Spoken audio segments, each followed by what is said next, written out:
First of all, I'd like to ask everyone to stand, and we want to have a moment of silence in honor of our veterans, both those who gave their lives in wartime and those who continue to serve and serve. Here in our council, we have a veteran, Darren McDougall, who has been on deployment overseas to keep warring factions apart, and I just want to acknowledge and thank Councillor McDougall for his service on this day and acknowledge him. So this is to acknowledge and with grateful thanks the service of all veterans. So if we could just take a moment of silence, and I also recognize Corporal Lutley, thank you for your service, sir. Thank you. So we'll just turn and face the flag and give thoughts to our veterans who have served us in wartime and in peacetime and who continue to serve us.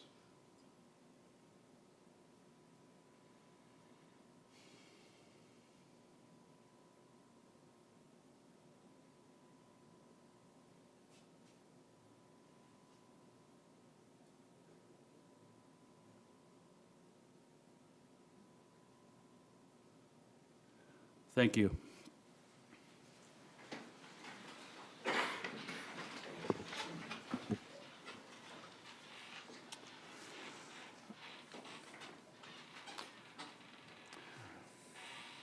As we know, tomorrow is Remembrance Day, and I think it's very important that we continue to keep veterans in our thoughts and in our hearts for the whole year, not just on Remembrance Day. So I would call upon everyone to think about that. Okay, the meeting's been called to order. Acknowledge the land upon which we gather is the traditional territory of the Mi'kmaq, and we pay our respects to the Indigenous Mi'kmaq people of this territory, past, present, and future. We should also remember that many Indigenous veterans fought for this country, fought and died for this country. There were 12,000 Indigenous veterans who served in the military in wartime for our country. So I think we should keep that in top of mind as well. Second item on our agenda is a declaration of a conflict of interest. Any councillor or any member of staff who has a conflict of interest in any item which we'll be discussing here tonight, I'd like them to declare so now. If not, item number 3, approval of the agenda. So I'd like to, are there any items to be added, deleted, or changed on the agenda? If not, I'll ask for a motion for approval of the agenda. So moved. Thank you. Second? Second. Thank you.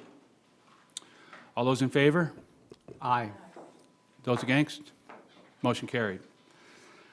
Okay, the minutes of our regular monthly meeting of 13th of October 2021 are in your package. Are there any changes, additions or deletions to those minutes that anyone would like to propose? I'll move that the minutes stand. Okay, second? Thank you. All those in favor? Aye. Those against? Motion carried. Okay, is there any business arising from the minutes that we won't be discussing in our agenda here tonight? Anything that anyone noticed that we do not have on our agenda for tonight that we need to follow up on?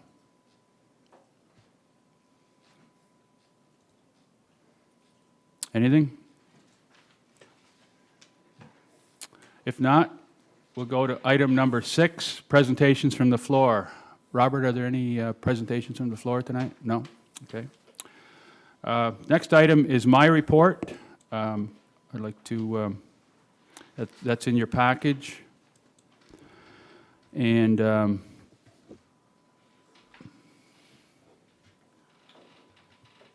I guess the highlights are that I was very honored to participate in the unveiling ceremony for the Stratford Honor Roll a couple of days ago to commemorate Stratford veterans who served in the armed forces and those who laid down their lives for our country.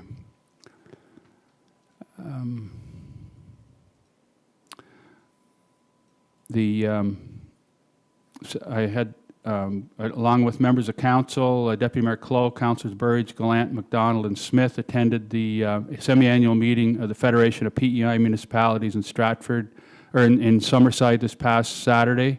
And I want to really thank Maddie Crowell and Wendy Watts, who provided excellent presentations to that meeting. Was there anyone else from the town that presented at the meeting? Robert, was there? No, there wasn't. That was it, yeah. Anyway, thank you very much for your presentations at that meeting. It was. There was a lot of good material there.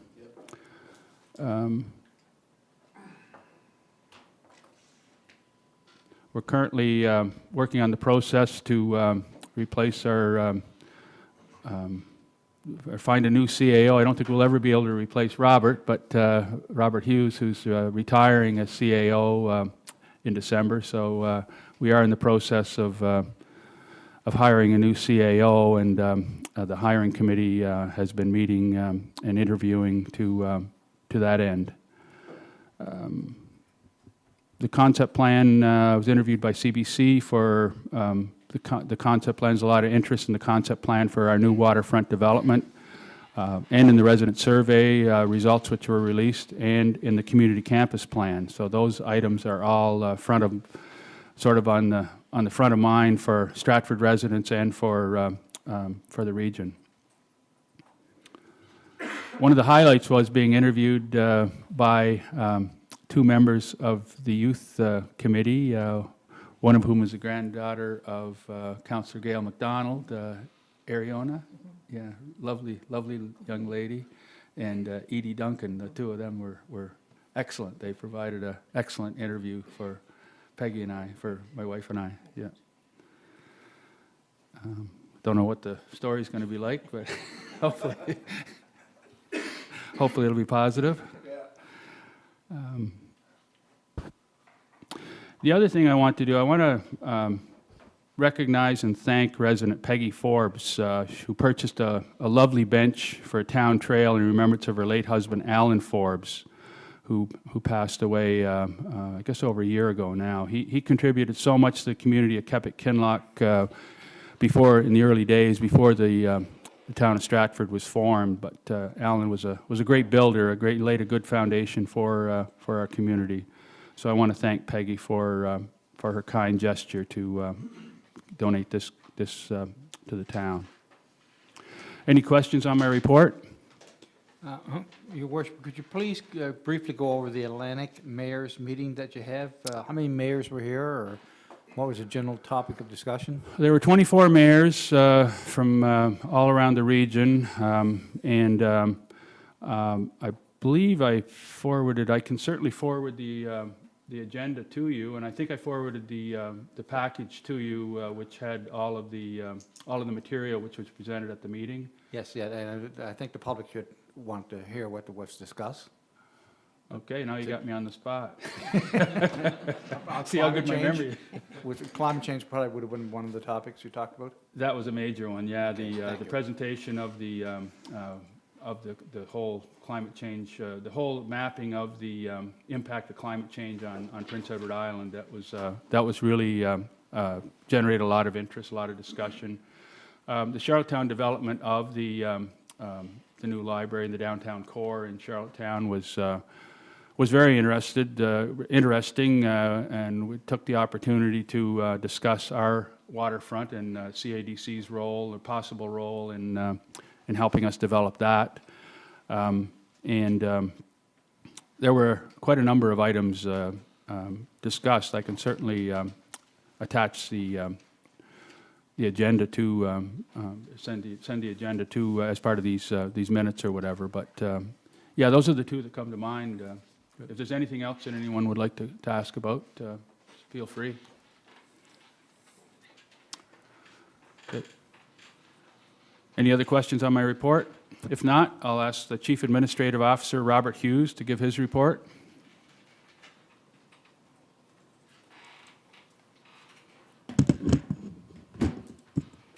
Thank you, Your Worship. The report is in your package. I'll just highlight a couple of items. I have been working on the lease for the Island Gymnastics Academy, and I guess we could have brought that up under business arising as well. We did have a resolution last month to notify the public about the potential of leasing land to them for less than full market value.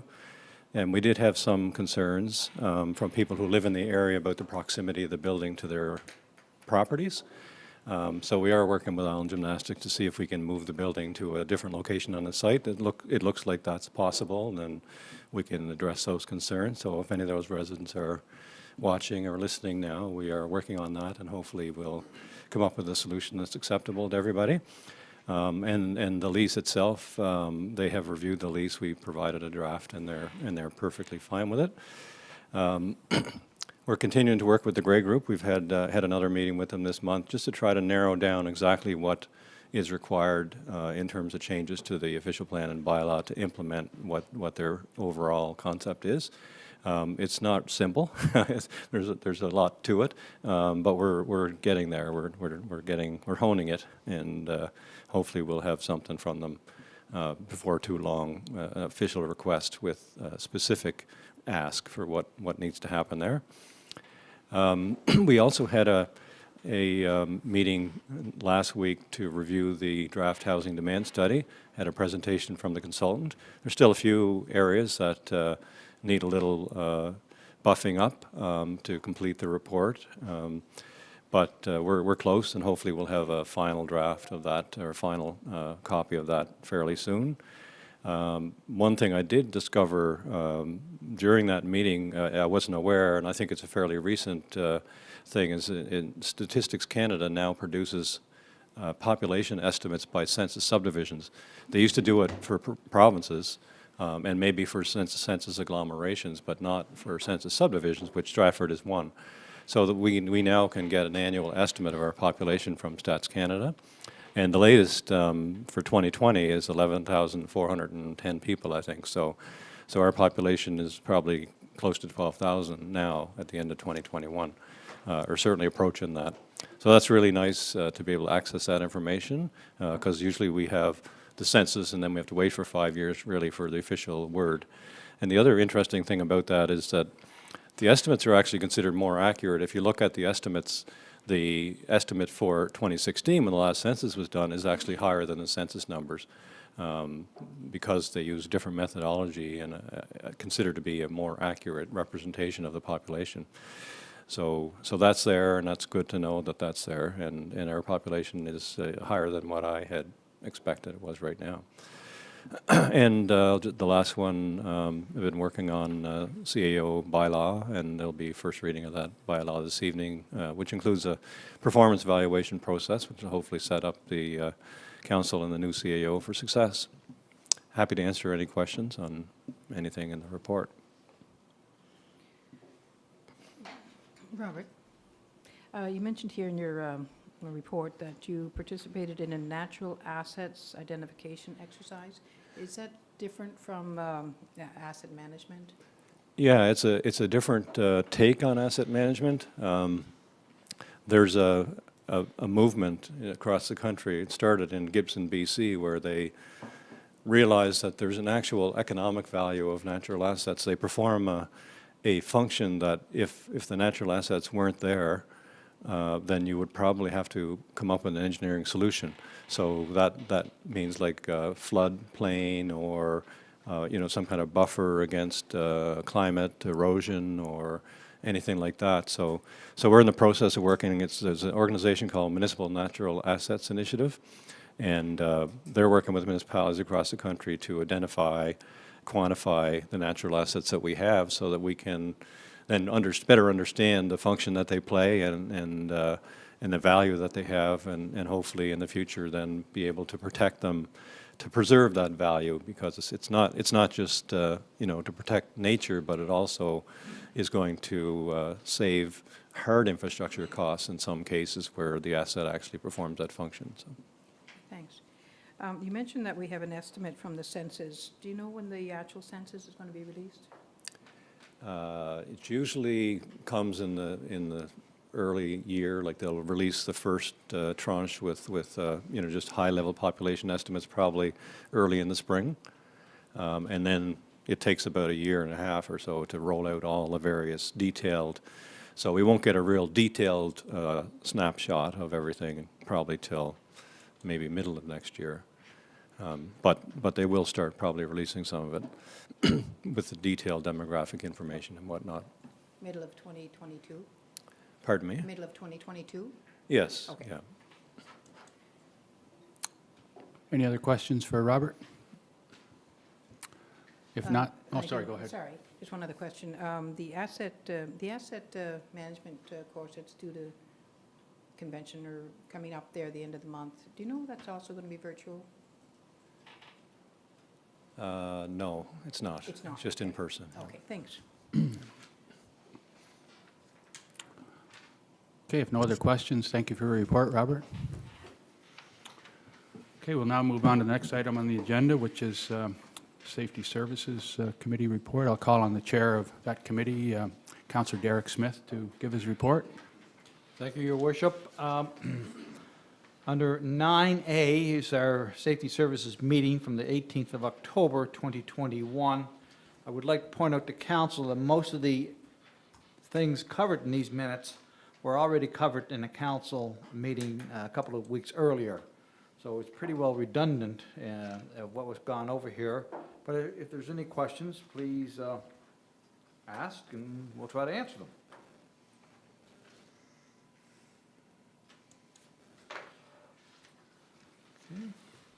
Just a question, Derek, on the crosswalk.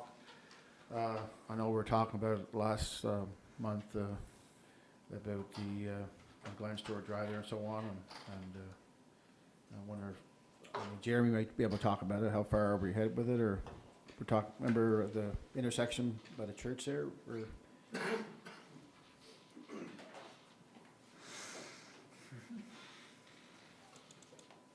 You're referring to the one at Stratford Road, and yeah, yes.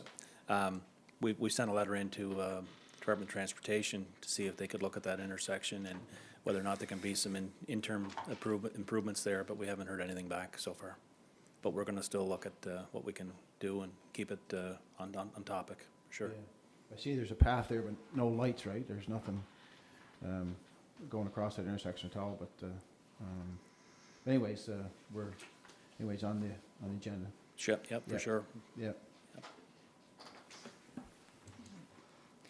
Excuse me, Jerry. Yes. Have we involved the MLAs on that, or not yet? Yes, we have, yeah. Okay. Okay, we have no more other questions on the minutes. We'll move on to 9B, which is streetlight report. Now, I don't believe we have anything to report at this point in time, but Jeremy, in regards to streetlight reports, can you update us on the new bikes pathway on Kepik Road? Is there some streetlights going in there? Is that being worked on? Yes, the new multi-use path on Kepik Road from T Hill to the intersection of Kinloch and Kepik is pretty well complete. They're doing the final landscaping, but there are quite a few existing utility poles where we can install LED lights to light that path up.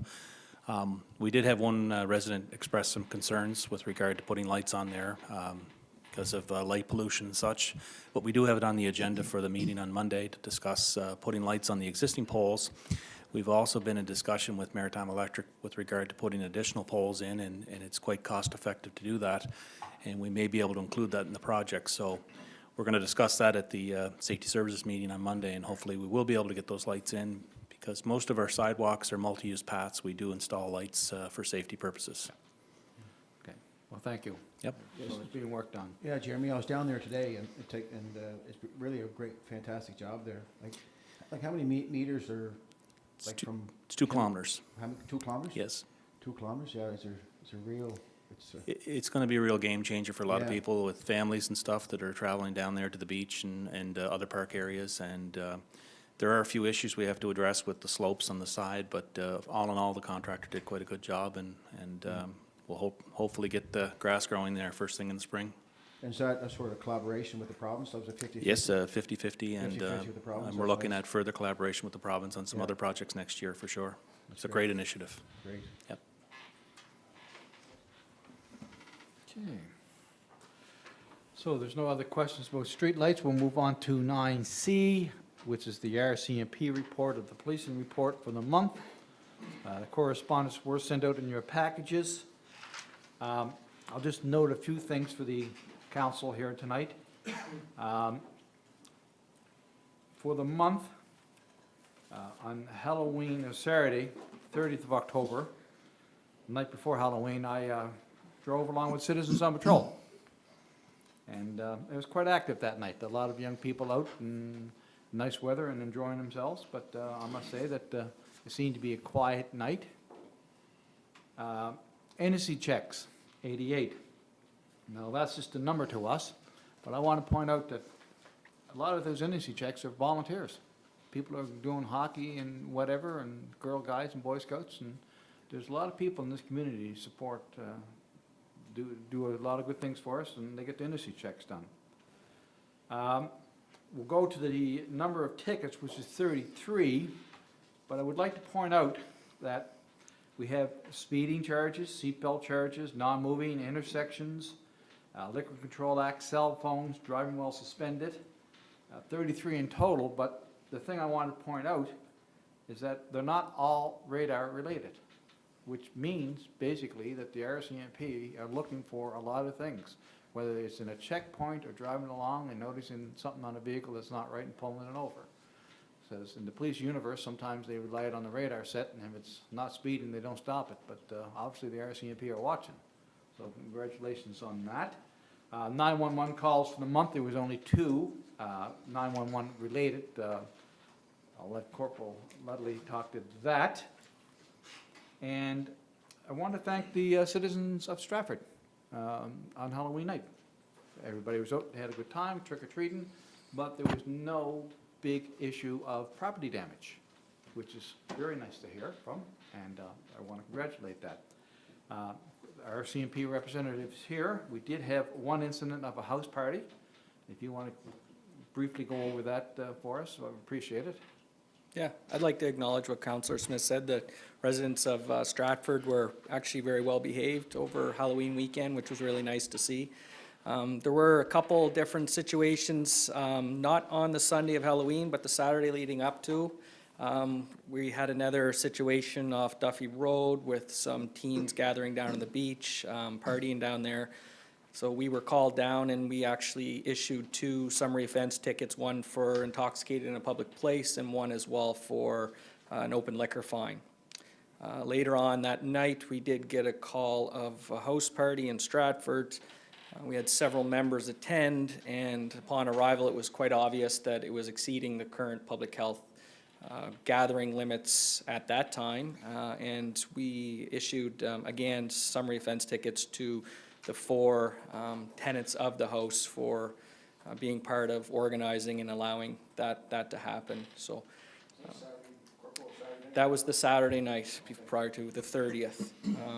The 31st was, I think we had 2 calls for service. One was a speeding vehicle, and one was, I think, a pedestrian that someone couldn't see, and they were fearful for their safety. So there was very limited. And I don't know about everyone else, but the rain didn't keep a lot of the trick-or-treaters away. I still had the same amount of normal kids come to my door that night as I normally do. So, but yeah, overall it was a good weekend.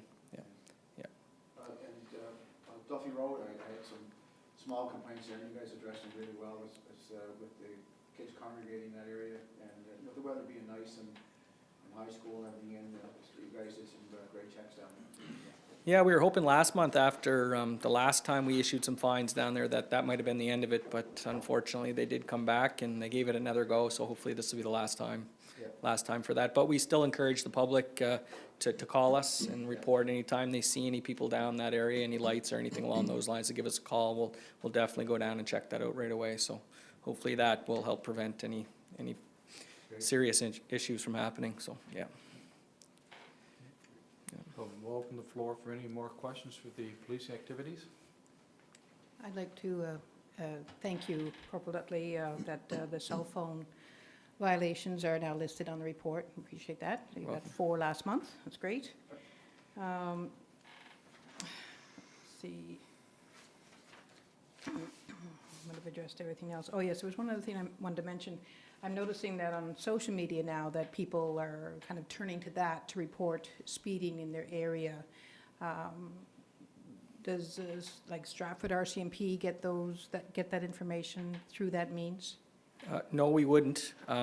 Again, I think, well, Constable Parsons seems to be our guru when it comes to social media with the RCMP. He's one of our provincial enforcement officers, but I have seen him in the past comment and encourage people to call the police in those situations, because obviously we're not able to monitor social media at all times to determine what the issues are. So the answer is no, and we don't feel that that is a good way to report issues like that. We still encourage them to call us. Okay, but it is an option though, right? Well, it's, It's on the RCMP web, or it's on the RCMP social media page sort of thing, and he seems to be following up, but is that just for Queens County and? it's a provincial-wide thing, but again, it's not being monitored all the time. I guess it's good for awareness when it Right. comes to speeding and Right. stuff, If but you don't want a response. exactly, away if it's sort of something thing. that's ongoing, we need to be made aware of that immediately, and that would require a phone call to Sure. us to do so. But yeah. otherwise, But otherwise, the social media is a pretty good, powerful platform in many different ways. But again, if it's something they feel that needs police attendance Oh, yes. or response, Of to give us a course. call, yes, yeah. yeah. Yeah. I'm noticing that you responded to 11 motor vehicle accidents in Stratford in the month of October. It appears that 7 you didn't have to go to. Any idea why you go to non-reportable accidents? So if it's non-reportable, usually that means, generally it means that there's probably not $2,000 or more damage and that there's no injuries or that both vehicles are drivable. So a lot of times they will come into the detachment, however, and report it to us for insurance purposes, and we'll gather details. We'll generate a police file. We'll document what had happened, but we still classify that as non-reportable, and a lot of times we wouldn't necessarily need a police response to that situation. Okay, Yeah. thank you.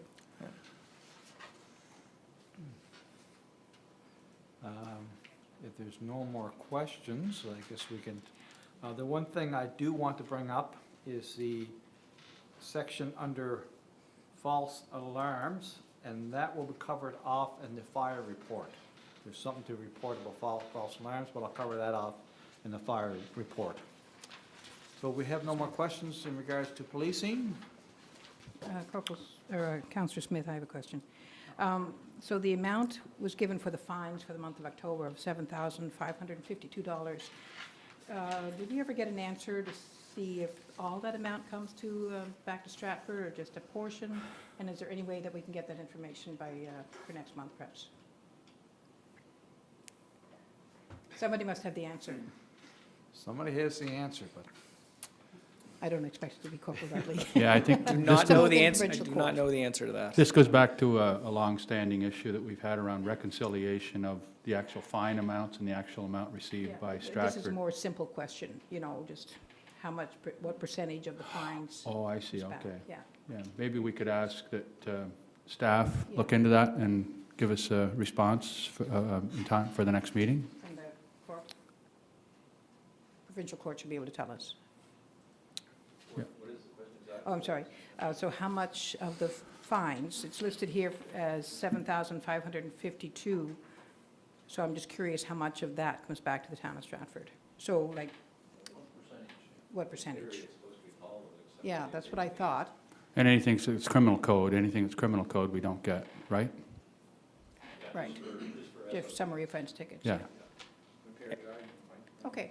Anytime we issue a fine, I can tell you that there's the general fine amount, and then we add the victim and court fees and stuff on top of that. I'm not sure if that total includes that $50 court fee that's imposed every ticket, but, yeah, I'm not sure. Okay. Yep. Thanks. Thanks, Jim. Thank you. I would also like to alert the council that it was reported on CBC that the provincial government is going to go ahead with photo radar. And that's going to be a province-wide initiative. And from my understanding, they're also going to have cameras on intersections for red light violations. So that's coming. That is not a police matter. That is a provincial government initiative. but we'll have to keep a track of what's going on there within the town. So, Well, thanks, that's good to hear. I guess hopefully that'll have an impact on speeding and red light violations. yes, Yeah, yeah, especially intersections. and I'm sure there'll be a transition phase. It won't be immediate, it'll be over a period of years, probably. It is past second reading, so. I just have one more question, Your Worship. Yeah, go ahead. Corporal Utley. Oh, sorry, can you hear me okay? I'm just curious if you happen to know, under the statistical report there, under theft from motor vehicle, it's listed 1 for the month and only 6 for the year to date. Sounds really, really low. Like, It- any idea about that one? It is low, but it's low and it's accurate. Okay, like there- we had there- 49 2 years ago, year to date, so 6 sounds pretty low. It is low, but it is accurate. That's not to say that some people aren't reporting them when they're happening, but I can tell you that it doesn't seem to be as much of an issue right now, although that seems to be one of those crimes that does kind of go up and down and depends on around. various things and who's around and, yeah, so. Okay, I just wanna But that make is, sure. that is accurate Okay, though, yeah, thanks. yeah. I'd just like to report that 2 years ago, we had a ring, an organized group that were dropping people off at different locations, and that's the high influx of vehicles at that time. They were caught and prosecuted, and it seems to have worked for us. Right, and when it does seem to start getting out of control like that, we do put a small kind of team together to try to work on it to catch them a little bit quicker, we'll say. So hopefully things just stay the way they are right now, though. It's good. Thanks. I have no other questions. I just want to thank Corporal Utley again for his service, and as a first responder, I think it's really incumbent upon us to recognize and thank you for your service to our community. Great. So thank you. Thank you. All right, we'll move on to 9D, Humane Society Report. It's a pretty average month, as all months are. There's nothing outstanding about the month. If there's any questions, we'll try to answer them now. If not, we'll move on. Thank you.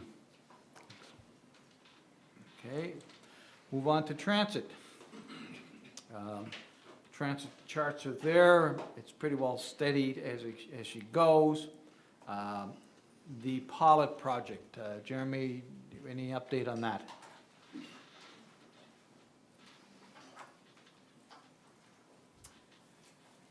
Unfortunately, we're not getting much uptake or any at all for the pilot program, and we did have flyers delivered to each residence just about, I think it was last Saturday, and we made sure that they were delivered to every door, and again, we're just not getting a lot of uptake, but there is some conversations with the provincial bus route that's going through the rural areas that's going to come directly through the Trans-Canada Highway and right through the area where we're looking at in Stratford. So there may be an opportunity in the future that we're talking with the province to see if there's a way we could do a run through Ward 3 if this doesn't work out. But right now the pilot program is not working the way we'd hoped, but it's not for lack of trying, for sure. So, do we have any questions on transit? It's unfortunate. I was hopeful, very hopeful, that this pilot project would take off, but Yeah, we Just did didn't see a seem to little catch on. increase in internet traffic on the Kerry site once the flyers went out, but still no one's really taken the plunge. As of yet, I haven't heard back from T3 this week, but that was of last Friday, so. okay. May I ask a question about transit? May I ask a question about transit? Yes, please. Thank you. I'm just wondering, are we going to stick with that deadline in December, or do you plan to perhaps approach council in extending that? Yes, that's the question the council's going to have to consider. I mean, I believe in transit, but we got to look at the cost of and the results driven. And if it's just not there, we're going to have to look at whether our money is better spent someplace else within the transit system. It's very unfortunate. I was very disappointed, but you try, you learn, you move on. Yeah, our transit numbers are increasing in other areas on the regular routes, but it seems to be that there's some barrier with the on-demand system. I'm not sure why, because as far as Kerry are concerned, their other on-demand service seems to be working quite well, but we're not quite sure what the barrier is here. But like I said, we're doing everything we can to promote it, but for some reason, there's not the uptake that we expected. But at the end of the day, Councillor Smith, I think it's our duty, as our councillors and taxpayers, provide fire and police and so on, and transit is one of the, duties to provide to our residents, right? Yeah, I know what you're saying. I know where you're at. Yeah, Talking to the converted, but yeah, we can't provide a service nobody's using, so. Mm. Yeah. With that area, the Mason area, that with school and everything starts developing, you're going to see some, stuff there moving, and plus maybe the weather changes here. It's going to increase the, the transit flow, right? Yeah, I mean, there's a few things. People are addicted to their vehicles. That's right. Including myself. That's right. Number two, the price of gas is still reasonable. And number three, a lot of people are working from home. The federal government employees, there's a lot of people at home. So, I mean, there's a few things, but it's on the radar. If we lose it in December, it doesn't mean we can't bring it back in June. So we gotta get numbers. That's the big point. And we'll certainly look for recommendations. This will be discussed at Safety Services as well? Oh, yes. Okay. And we'll look for recommendations for council, and we'll have a discussion at council about this very issue and how we should move forward, because I think the information that we got is useful, but I think there is some considerations that we need to look at, as you pointed out. So we will look at it and look both in terms of the recommendations from Safety Services Committee and with whatever information and statistics, and if the barriers can be identified, what the problem, why aren't people using it, then that may be something that we can look to address if we decide to extend the pilot. Okay.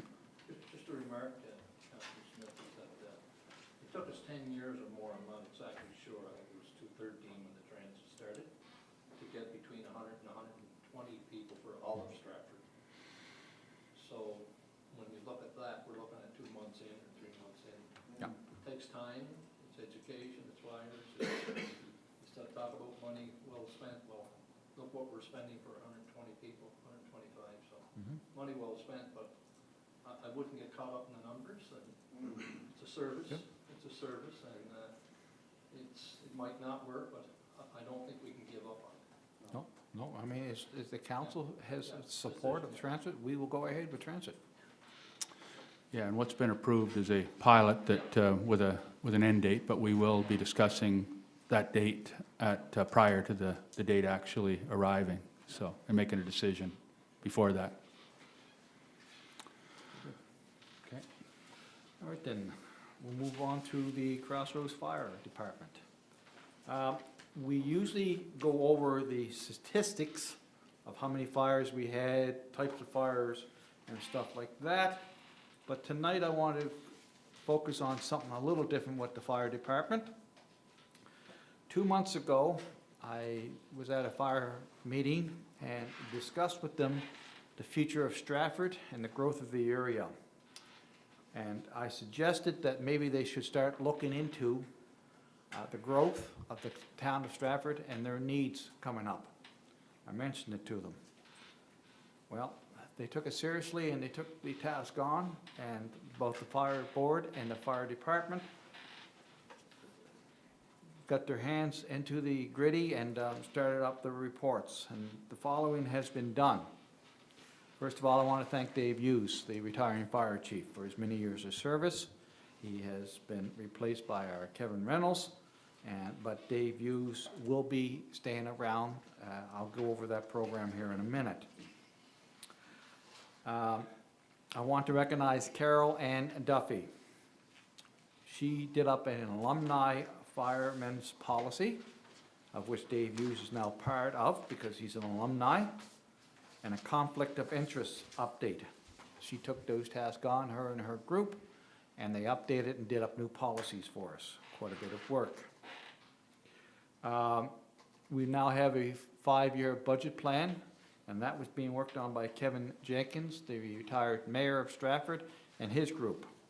So he has done a lot of things with the budget, and that will be coming to council in the near future for discussion. The wellness plan update is well being used by the members over there. We do not have numbers, but it's being used. Replacement of radios is underway. The deputy chief posting is now underway for a new deputy chief because Peter McDonald is retiring. And that's it. Now, we have false alarms on the fire report as well as the Rcmp report.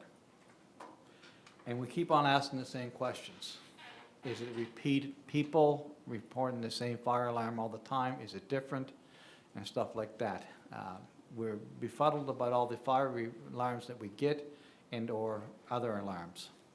So the fire department is going to try to figure out how many fire alarm companies we have in Stratford installing these alarms, and if there's 10 false alarms, is none of these calls coming from one company that has installed the alarms. We're trying to find out whether or not it's not the person, but the alarm itself and whether it's been installed properly. Because the fire alarms are up, as well as the Rcmp false alarms, and something should be looked into. So they're starting to look at the companies, whether or not the installations has been done properly or not, right? Kevin Reynolds has taken on the initiative of reorganizing the fire department structure-wise. His method of recruitment is underway tonight, and Kevin, if you want to give a brief explanation of the new way you're recruiting for your information sessions that you're having. First of all, don't want to take the credit for that. There was a couple members that came up with an idea to have an information night, and we were fortunate to get one of the Department of Transportation's highway signs to, which has been in the parking lot for the last couple of weeks, to notify people of the information night. And the word is we have a number of people that are going to be attending this evening, and hopefully get a little better idea of what's involved with becoming a volunteer fireman. So just a different approach, and recruitment and retention is something that's high on the list of things to try and improve within the department. So we're trying to ensure that more information is out there and people have a better understanding of what's involved. Yeah. I think previously people just dropped off their applications. When you asked for applications, drop them off.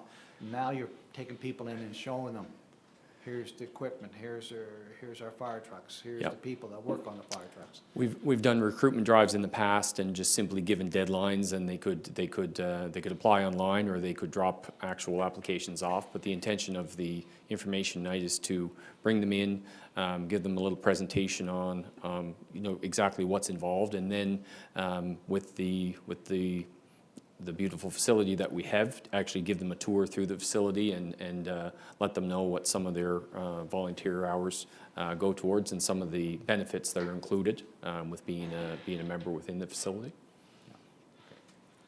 And that should help us bring it into 2020s.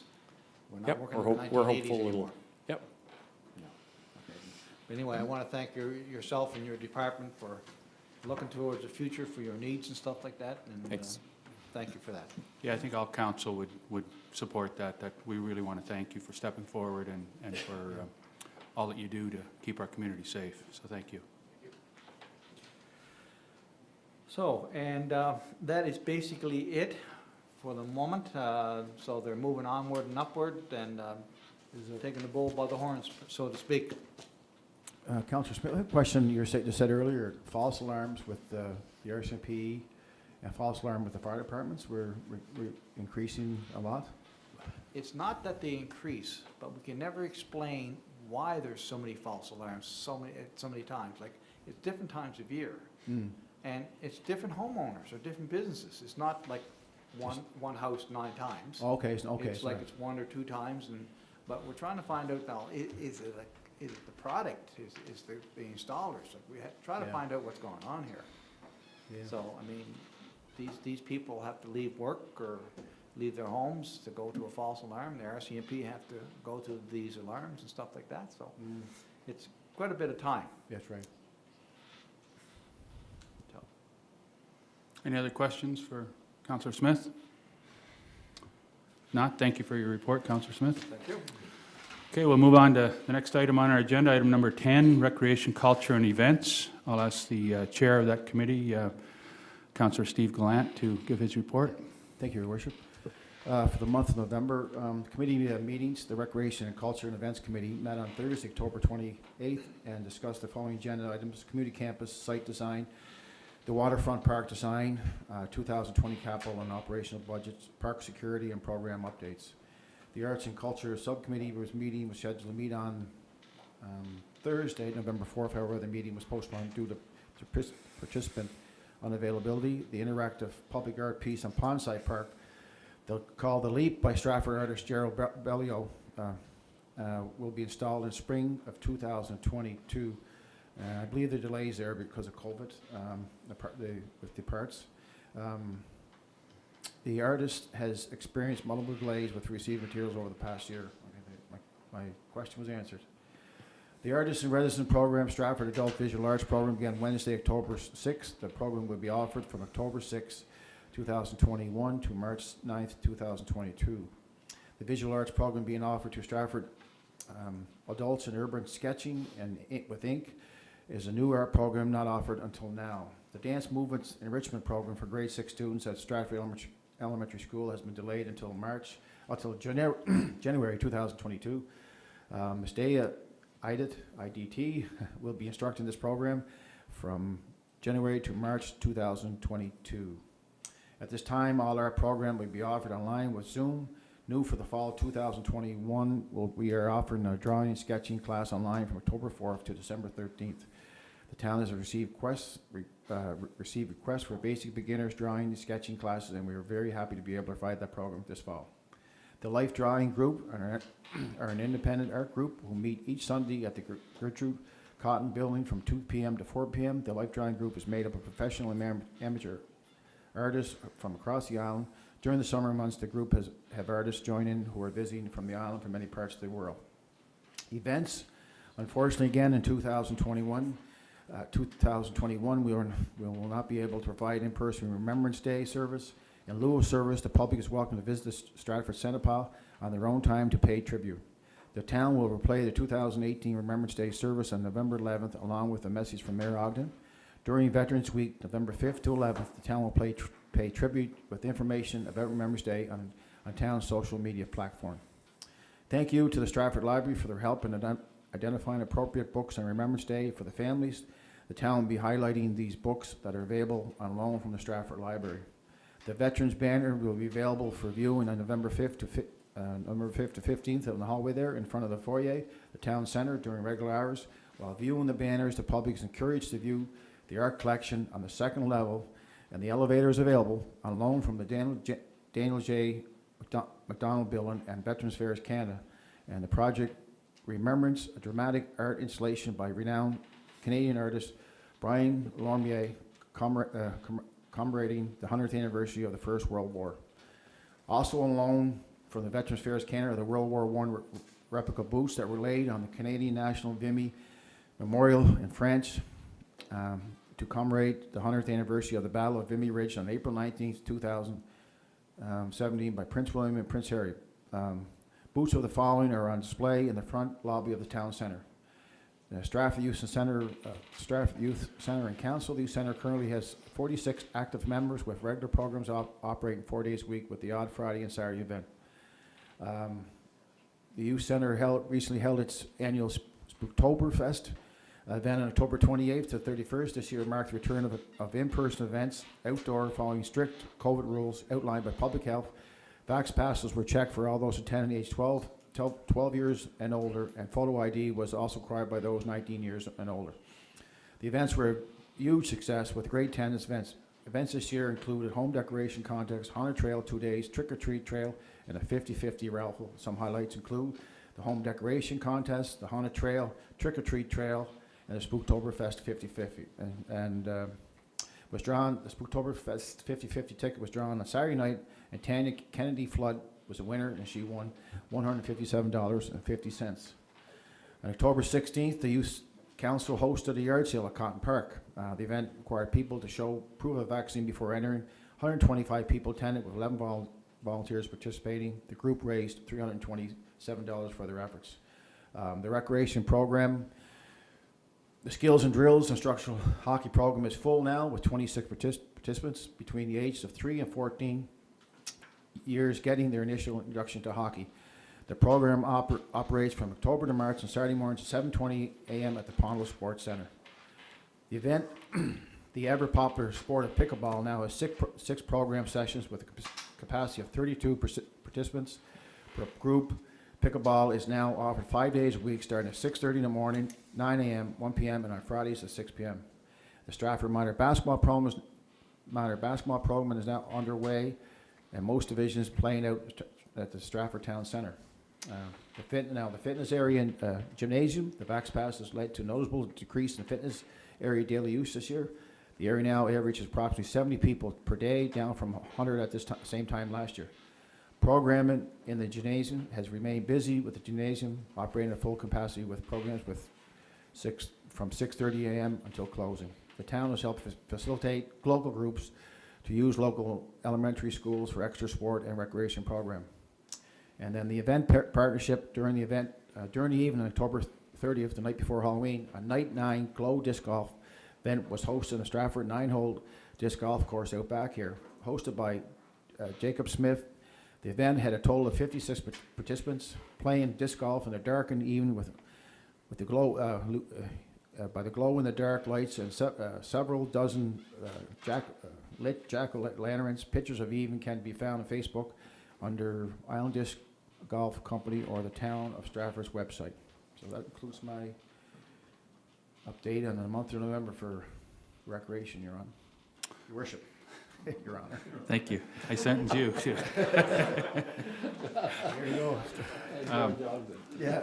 Thank you very much. Any questions for Councillor Gallant? I have 3 related questions. Can you tell me, and I know we rent out our kitchen area for the food preparation for the students of Stratford schools? Yep. And how's that going? I know the smell here in the hallway is pretty nice. Oh, yeah, the numbers are really good, but Jeremy can comment on that. I know it's a great program for breakfast for kids before they go to school. Yeah, it's a wonderful program. The smells are certainly a good thing to have in the building, but the program feeds anywhere from 180 to 200 local kids every day, and they have a different healthy food choice at lunchtime. The kids are able to pay anywhere from $0 to $5, whatever they can afford to have those meals. So I think we should be proud that we can offer a good food program like that by offering our kitchen. Thank you. And are you, in regards to the garden plots, I understand we put more garden plots in. Is that your department? Yes, that also works through Matty Kroll, our environmental sustainability officer, I think is their title, and with also with Sawwigs involved with that as well. So the community gardens expanded by 9 to 12 plots down at the community gardens across from Robert Cotton Center, and we're also exploring the opportunity to put satellite gardens elsewhere around the town for 2022. Good.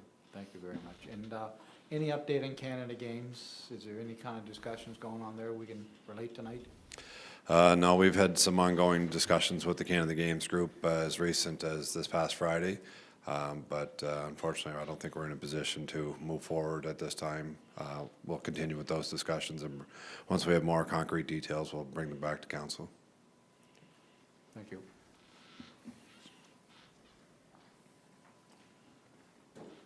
Any other comments or questions for Councillor Gallant? I just want to say that the Youth Council Spooktoberfest was it was unbelievable. It was fantastic. The Haunted Trail, my wife and I went on, and my son and my 2 sons and their partners went on, and it was just we were scared out of her wits, so.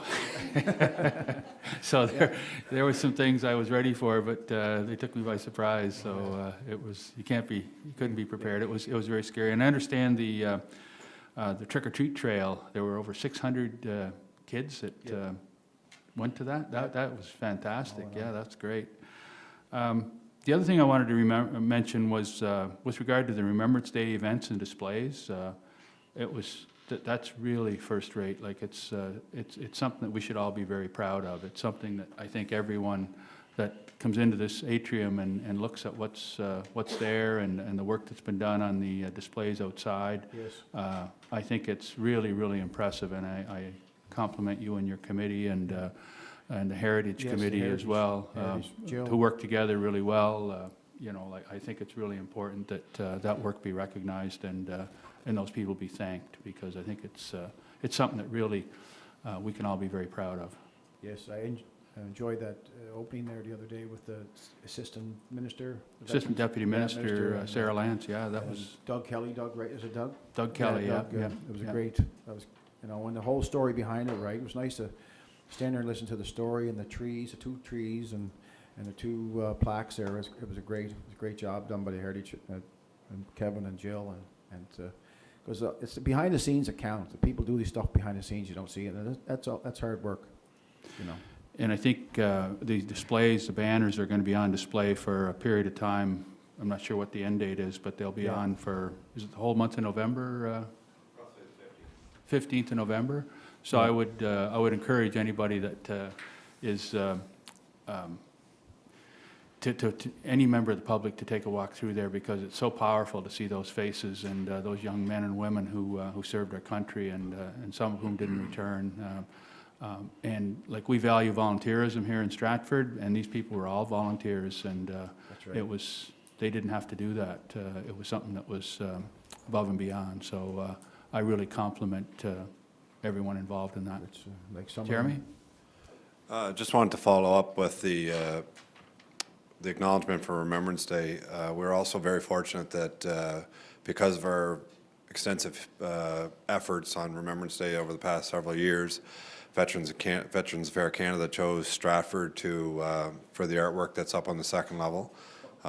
The artist, Brian Normer, is well-renowned across our country as an artist, and if anybody hasn't seen those 8 pieces of artwork, they're quite astonishing, and I think we should be proud that they selected Stratford, and that those pieces will be here for an extended period of time while renovations are taking place at Veterans Affairs. So please, we encourage anybody to come down and take a look at those. They're very well done.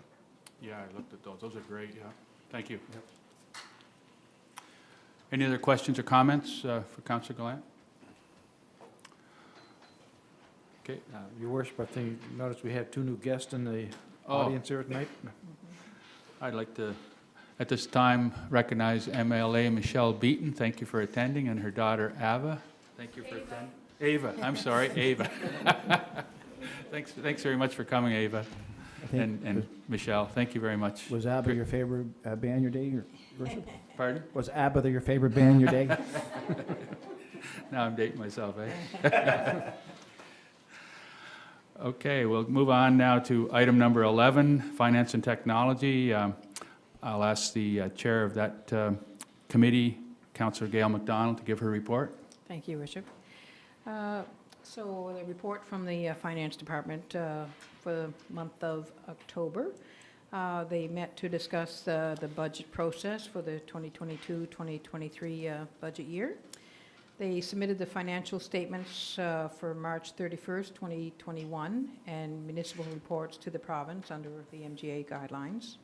They've been working on the budget request form that is posted on the town social media and on our website. Staff is also working on the information package for GIS requirements to classify consumption on row housing type of development.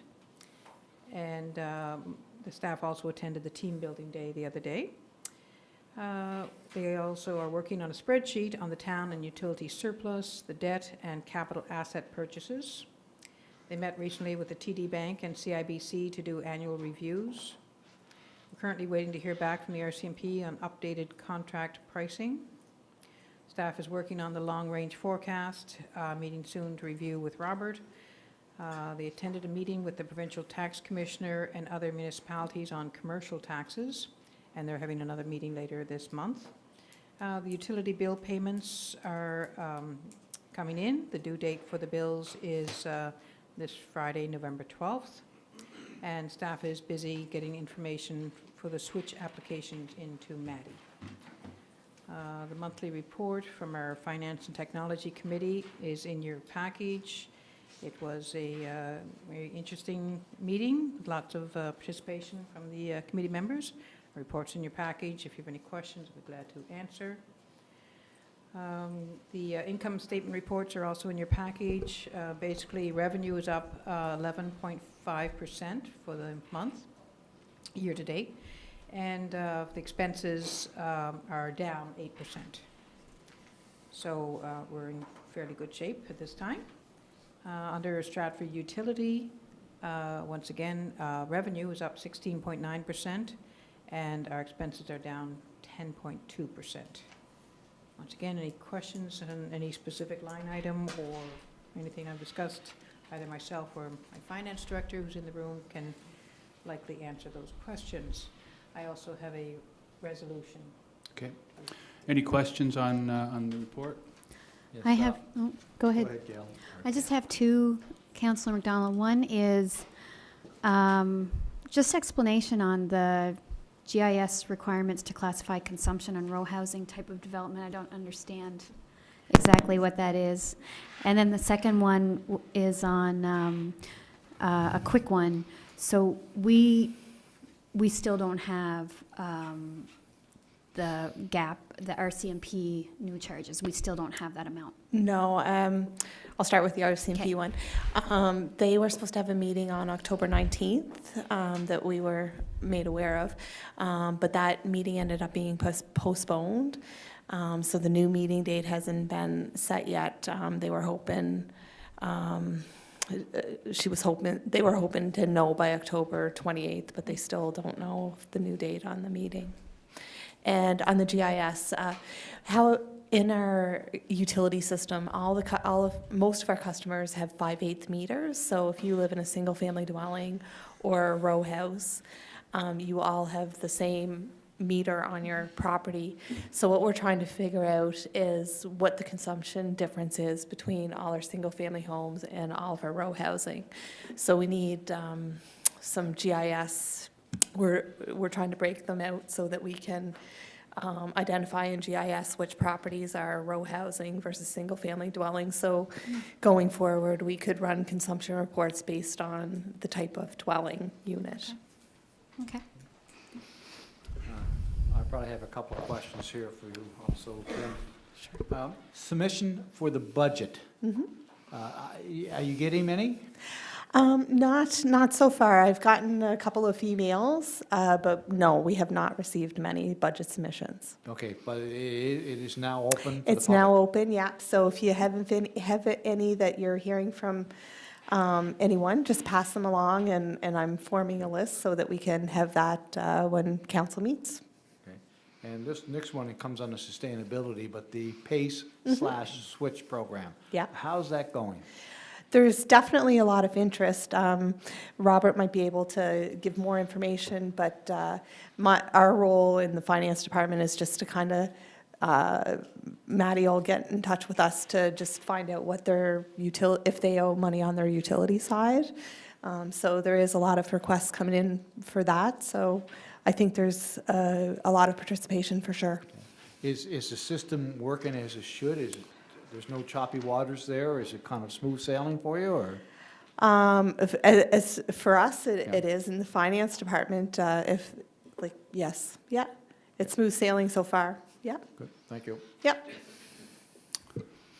Sorry, while I have you there, just on the Rcmp contract, and I think we've gone down this road, but I want to make sure we have, and that we're all on the same page here.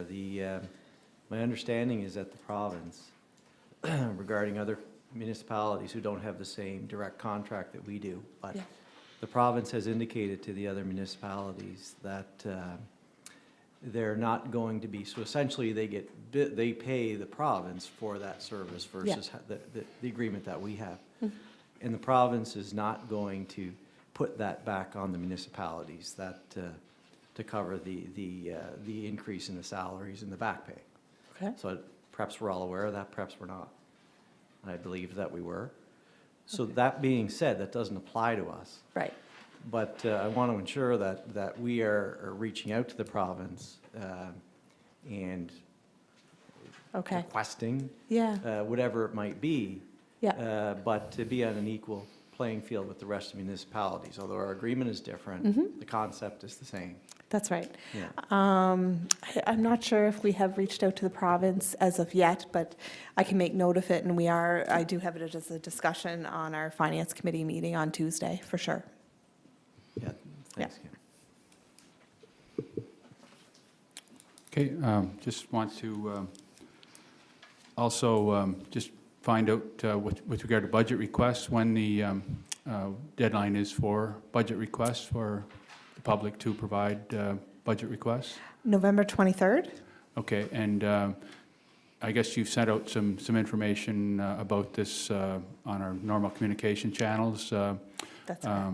Also encourage anyone to that's listening to contact their, if they're not sure how to get the request in, to send it to their representative, their councillor in their ward, Yeah. or to me, or to you. Or the town website. Or the town website, yeah. The budget form's right on the Town of Stratford website, Yeah. so any resident can go on there and fill in the form, and it will come directly to us. Yeah, and with regard to the question by Councillor McDougall, my understanding is that the Federation of PEI Municipalities is having discussions with the provincial government with regard to that very issue, with regard to the back pay for the RCMP. We've written to, I guess, the former Solicitor General. I guess he's been reappointed, Bill Blair.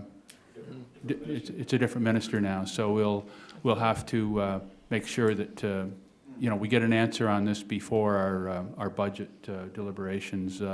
I would hope that we are able to get the same consideration that's been given to the rural, the other municipalities on PEI that don't have a direct contract, that we will get the same consideration by the province. Yes, Your Worship. Also, there's a letter from you and Mayor McCourt, joint letter from you and Mayor McCourt to the provincial minister outlining exactly what Councillor McDougall is talking about, that communities without a direct contract have been alleviated, and we're asking for the same consideration. Yeah. So we haven't heard back and that on letter, either that letter. That letter was sent over almost 2 weeks ago now. A couple of months ago. Oh, a couple of months ago, yeah. I remember signing it, and we haven't received a response, so. No word back from either letter yet. So I think we should follow up then. I'll follow up with another letter to just make sure it's front of mind for provincial, for the provincial Department of Justice and provincial government. Just a note on the budget request form, because I went in looking for it today, and it's not on the main page. It's go under Finance and Technology is where you find it. That's where. I'm editing it here right now, but it will come up on the calendar after Remembrance Day is over. We can only list 3 things there at a time. Okay, it will be up there tomorrow. Okay, because I was digging for it today earlier, so I found it under Finance and Technology. Okay. Yeah, social media takes you right there. Yeah, yeah. So it'll be on the main page starting Friday? Yeah. Okay. Good catch. Any other questions before we go to the resolution? Okay, please proceed with the resolution. Thank you. Resolution number FT0013-2021, Stratford Community Campus Land Purchase Interim Financing. Whereas the town of Stratford has purchased land from 101-15323 PEI Inc., part of PID number 608141, and Paul and Robert Farquharson, part of PID number 1086107, for the development of a community campus. And whereas a portion of the land will be sold to the province for the construction of a new high school, and a portion will be sold to the Business Park Corporation for an extension of the business park.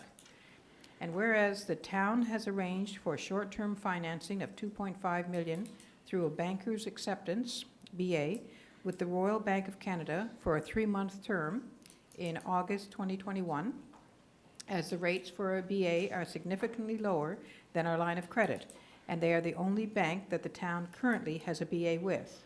And whereas the short-term financing of $2.5 million is within the 10% capital debt threshold of the town of Stratford, given that the current borrowing limits for the town of Stratford is based on its total assessed tax base, which is $935,740,000 times 10%, which equals $93,574,000, of which the town of Stratford is using $15,250,673 as of March 31st, 2021.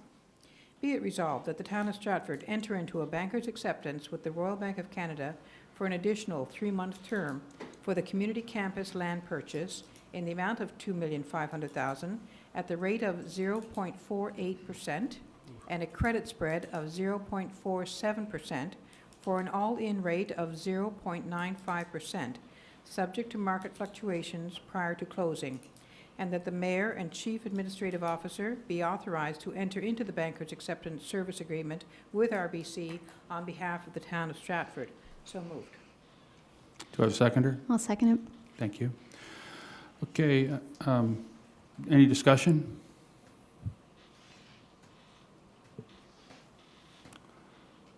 Okay, that's a very good interest rate. Yes. Yes. I guess the only question I have is that it's 3 months okay, or should we be looking at 6? We did 3.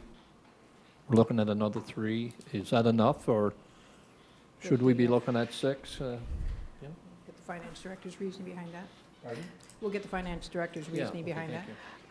We did have a discussion, and at this point in time, hopefully, like, within 3 months, we can know how much we're going to have for the land purchase and roll it into a long-term financing, so that, because interest rates are predicted to start going up, so it would be nice to get it tied into a long-term instead of just doing short terms. Sometime over the next 3 months, we will be looking at locking it in one way or the other, whether we reach agreement with the province in terms of their land, or whichever way it goes. That's what we're going to be deciding, whether we're going to go for another 3 months or whether we lock it in. I'm just thinking that the rates are going to start going Oh, up. absolutely. Yeah, you're right. So Yeah, we there's can no lock doubt it about in. that. if we can lock it in, the better. That's Yeah. right. I agree. Good point. Any other discussion? All those in favor? Aye. Those against?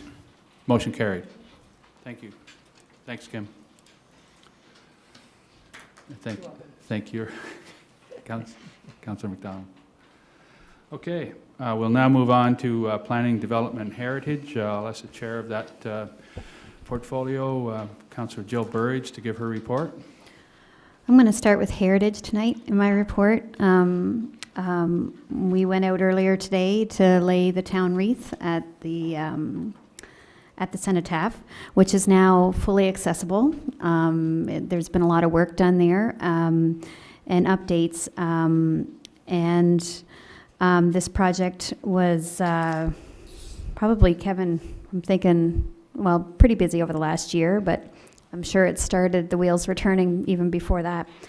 But the purpose of the project was to ensure those who died while serving our country while at war are not forgotten. It recognizes 10 soldiers, 4 from the First World War and 6 from the Second World War, who did not return from overseas conflicts or died at home as a result of the injuries received in those conflicts. It's fully accessible, which is great. It can now be a fantastic engagement piece for the veterans, armed forces members, and our residents. It also will serve as a learning piece for our youth in the community to go there and learn about the soldiers of Stratford. And with that, we hope to have some seating around there. There's some picnic tables out there now for people to pause and reflect. There's also 2 interpretive panels, one under an oak tree nearby, which symbolizes the First World War. And the other is under, and you'll see on that interpretive panel, it'll be the 4 soldiers from the First World War, and a little description about them. Under a nearby maple tree is the second interpretive panel, and there you'll get some background on the 6 soldiers from the World War II. We have to thank the town's Heritage Committee members for their work on this project, and a little special thanks to Doug Kelly. He's the guy that identifies these soldiers and does all the research and brings it all together in such a meaningful way.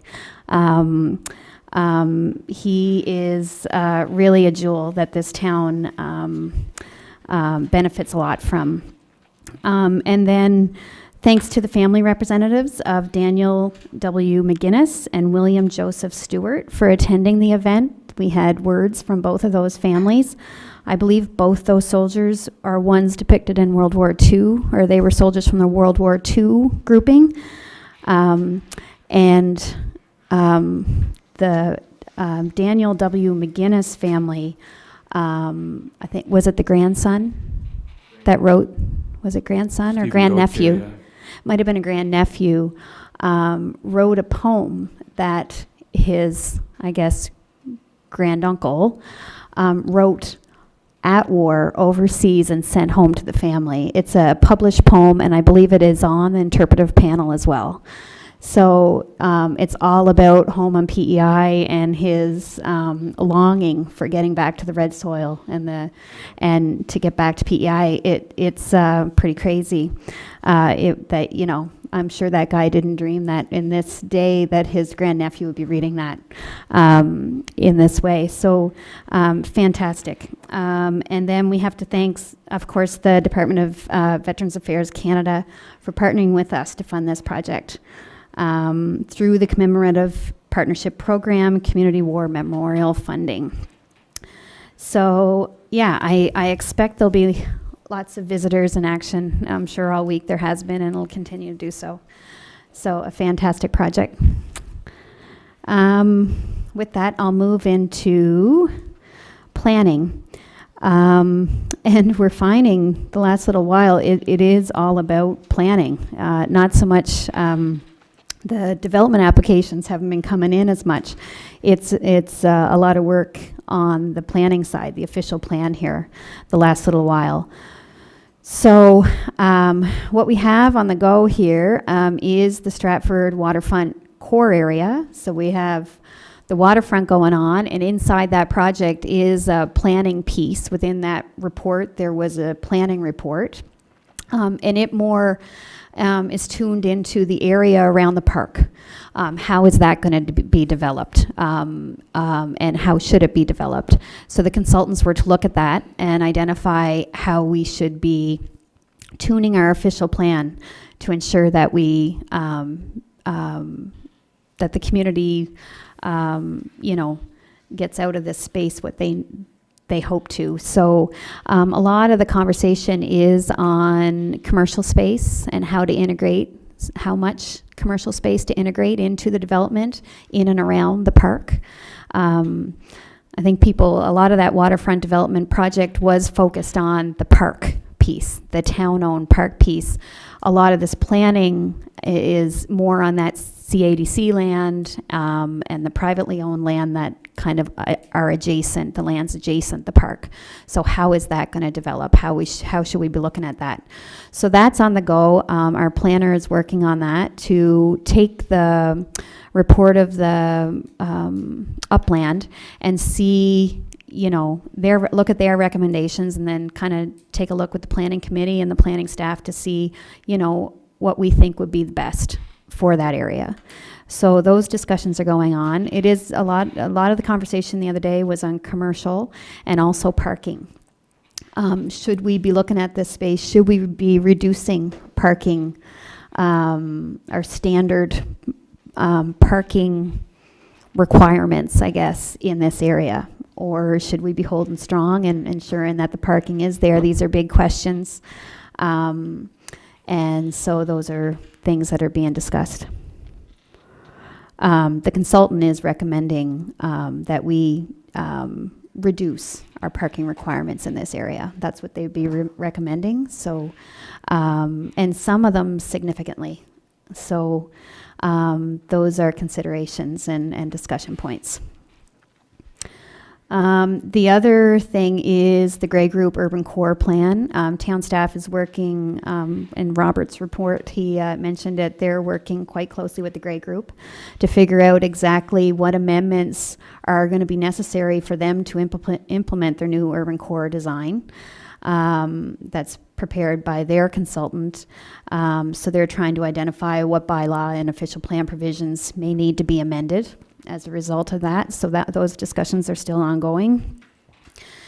And then we're also, on top of those two things, we are in an official plan review year. So we have the waterfront core area going on. We have the urban core area going on. And then, you know, in with that, we are looking at the Mason Road core area, which is another core area that sits next to the urban core area. So a review of that, I think the planning staff has identified that maybe we should be reviewing that as well, just to ensure everything is in alignment. So that is something that they're working on as well. Kevin, speak up if there's anything I'm missing here.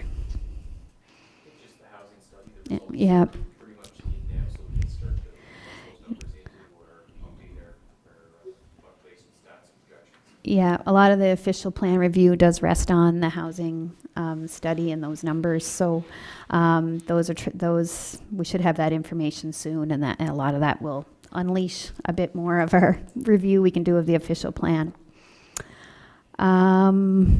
Outside that, that's kind of it on the planning side right now. It's a lot of planning. So that's a good thing. There's a lot going on. Great report, thank you. If there's any questions, feel free. Yes, I have a few questions. In regards to your heritage, just want to note that I believe the Heritage Committee wrote a book in regards to First World War veterans, and that was one of the projects that they took on previously, and they're also big into helping us name our new streets. Yes. And within the town, so that was Yep. nice. Should we put it out there that if anybody knows of a veteran that was from Stratford, you know, should we know about it, kind of thing? I know that we got our bases covered, but you never know, there might be somebody out there. So should they encourage us to contact us about something like that? Has been encouraged in the past through both Recreation Department and Heritage. And through research, they think they have most everybody, but we just added a new one this year from a family that brought the information forward, so. Okay. Yeah. I think on that, I think that what's happening is veterans are moving from other areas to Stratford, and the definition of veteran is also not really well understood.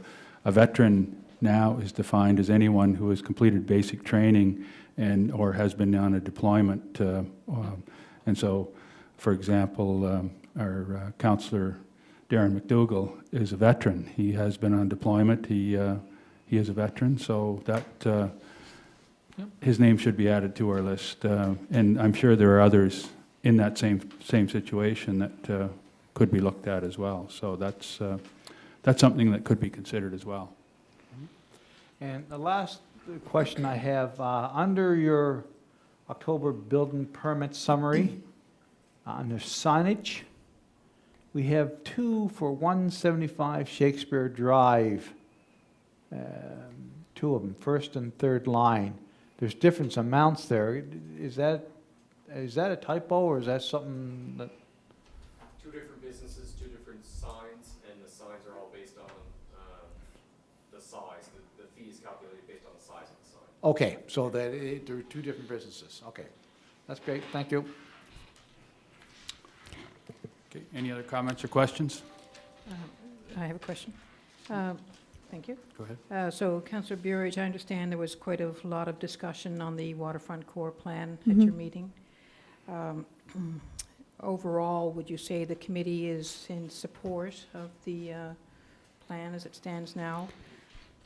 And I noticed that your recommendation from your board, or from the committee rather, is to have a public meeting. Do you have a date in mind for that? I think that we're not at that. The public meeting will be if we decide to make official plan changes based on the recommendations of the consultant, I think. Hey, Kevin? So I don't know if we nailed down what exactly town staff and planning committee feel are those quite yet. Like, there's lots of recommendations there and lots of just kind of looser discussion on the committee about some of them, but as far as nailing down those specific pieces that we would take to the public, I don't know if that's nailed down just yet. Yeah, I think to help answer Councillor's question, there's a fair bit of public consultation that has to come as part of the official plan review. We're trying to incorporate the waterfront core area review as part of that, so we want to get an understanding of some of the recommendations that are being proposed. What are the feelings from the members of the committee on accepting recommendations like reducing parking ratios? So when we do go to the committee, or when we do go to the public, sorry, we can tell the public, generally this is what the consultant is recommending, this is what our committee has reviewed, and that's what their thoughts are on it. Not trying to steer the discussion, but to really engage people more and give them more an opportunity to understand what would that mean if you were to reduce parking ratios, and why would we consider doing that. And the consultant is giving a lot of background and a lot of reasoning, but again, it's something that we have to engage the public and get their feedback on and consider it. And then with the Grey Group, and we don't exactly know the timing of when that will happen yet. There's no formal application in yet, so there'll be public consultation on that after it comes. I think that's when the opportunity was said we probably should be looking at the Mason Road core area as well, to ensure that we have some synergy between these core areas, and particularly in the reviewing of the design guidelines and the updating of that. I think that was there was a number of things that the consultant had noted that they feel there's changes required to make things a little more firm, move things from guidelines to actual standards, and have some debate over what could potentially stay as a guideline and what needs to be an actual standard. So when you say consultant, you mean the Upland? Yeah. Yes, correct. Yeah, that was actually my next question about the Grey Group. So of course that will go to the public as well? Yes, it has to go to the public, yes. We're And just any- waiting on the formal application. Okay, and any change to the Mason Road core area? Yes, As also well. required. Yeah. Any changes to any of that information all has to go through the public process, So yes. you think we're looking at the spring at the earliest then to? I think it would happen before the spring. I can't speak to the Grey Group one because we don't have the application. We're more in control of the core area review that includes the waterfront and potentially the Mason Road. But I think before we would finalize anything, it would be nice to have the consultation on the Grey Group piece as well. So if we're going to do amendments, we could potentially do all the amendments at one time. So we may have determined what way we want to go based on public feedback. There might be public feedback come in at different times, but then everything would potentially be brought back to the committee at once to have them review and make formal recommendations to council on changes. Okay, thanks. Okay. Thanks, Kevin. Any other comments or questions? The report?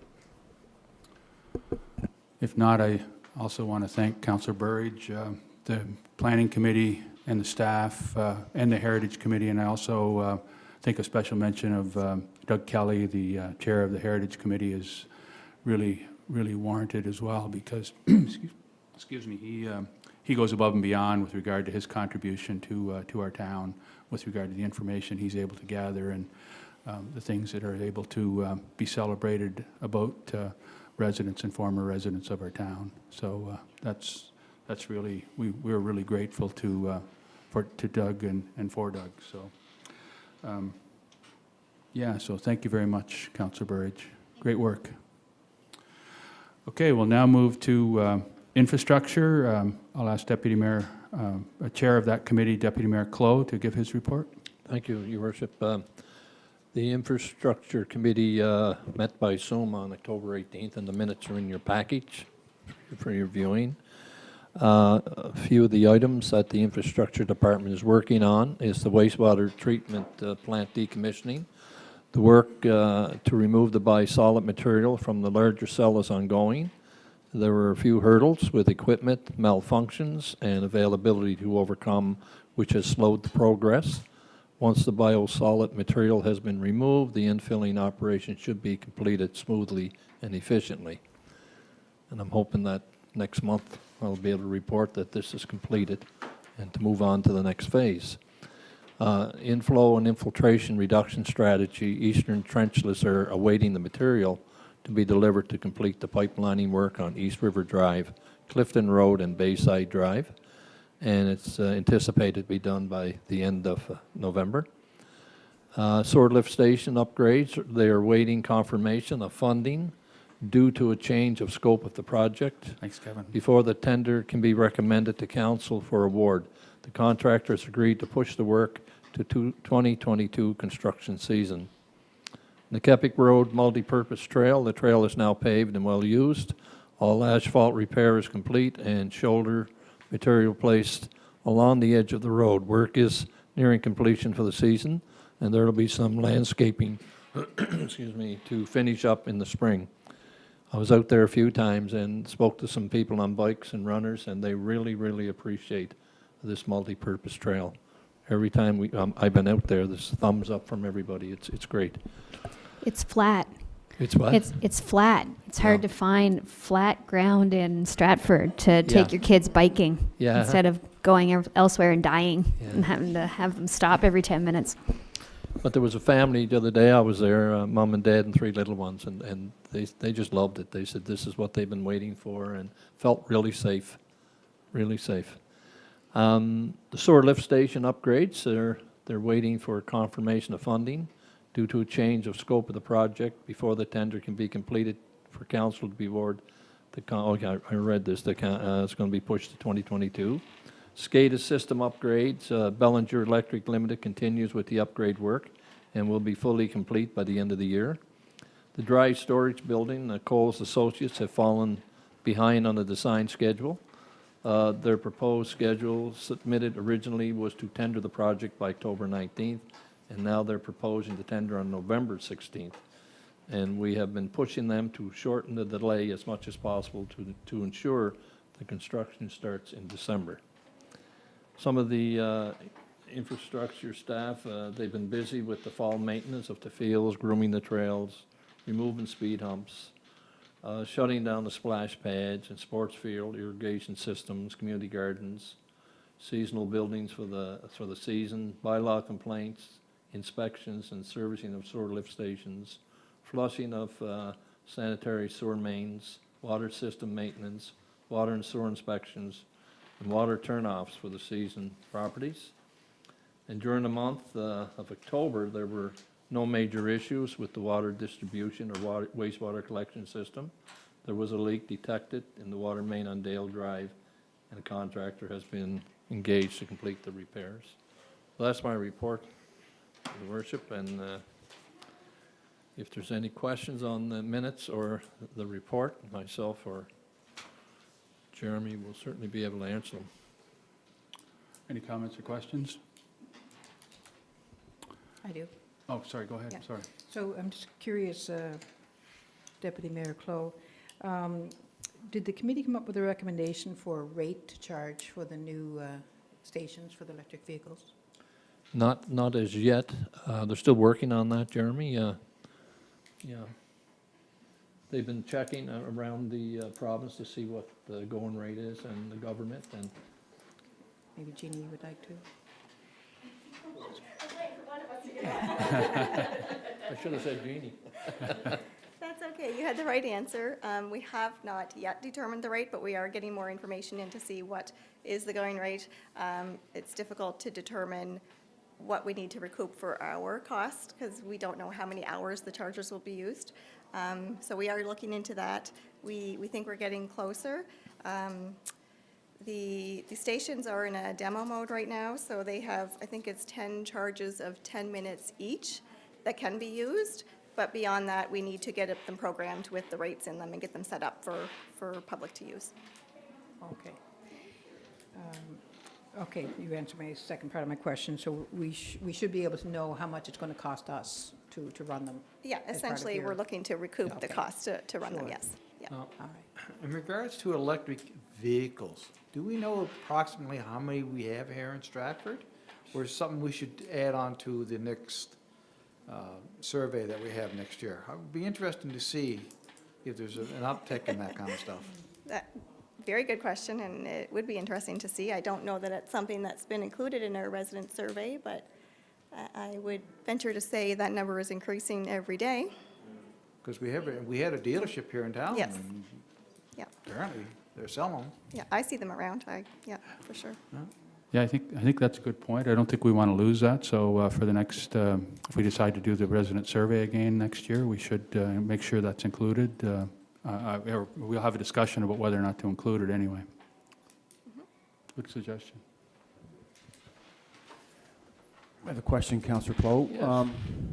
Is there any interest in the Kepik Road with a guardrail between the beach and that turn there? Now, I know there's a lot of accidents in that area. A lot of cars went down in the water area.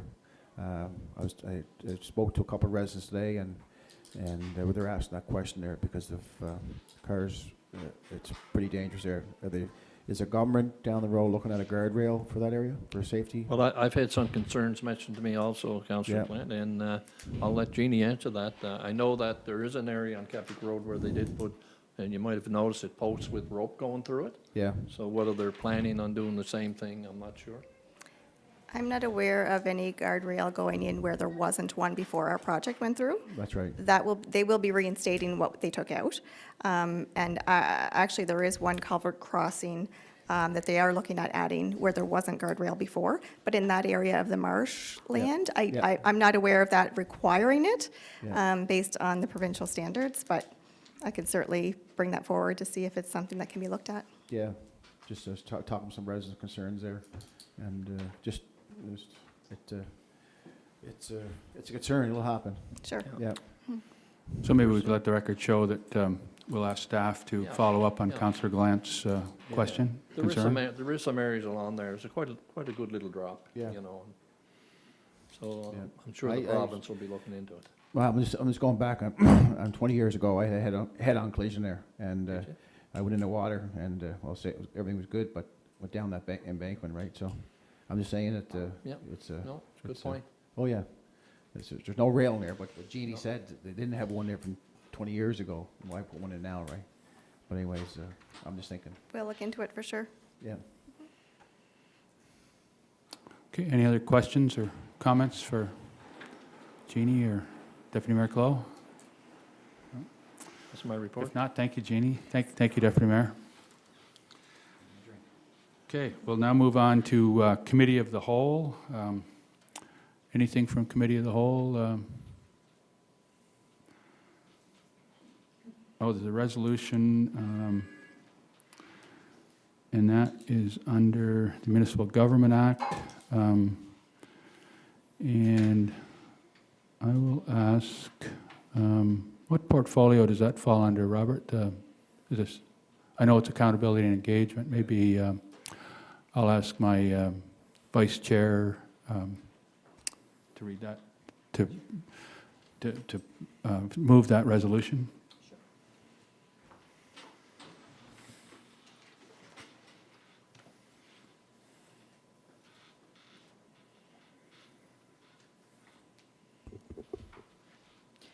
Resolution number CW 011-2021, CAO bylaw, first reading.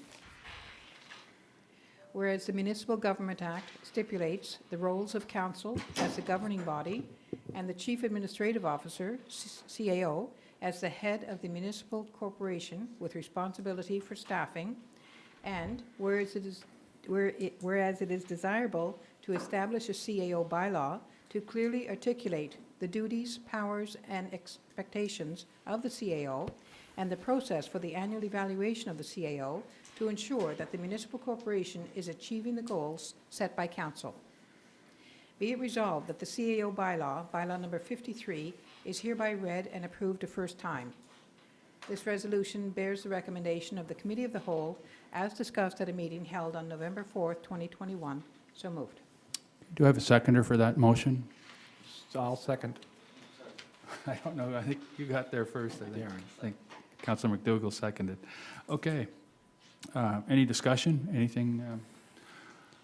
I just want to point out that this was quite a bit of work for Robert to do up for us, and the group discussion that we had on it.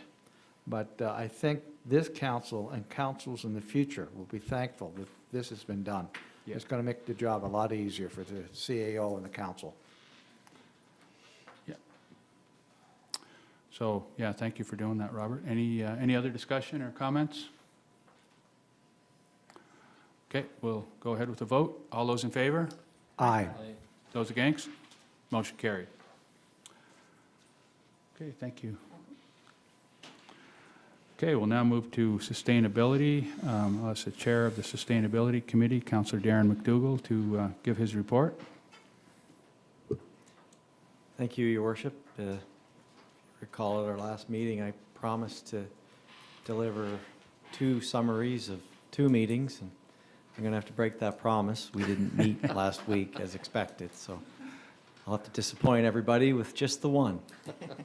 But at any rate, I captured the highlights of our October meeting.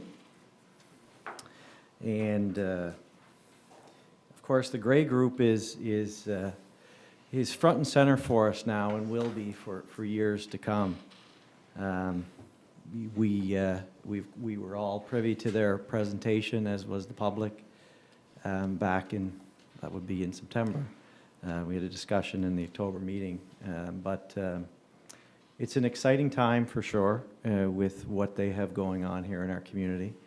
And again, it'll be very prominent in sustainability meetings from this point on for many years, I would suggest, as well as likely planning and whatnot.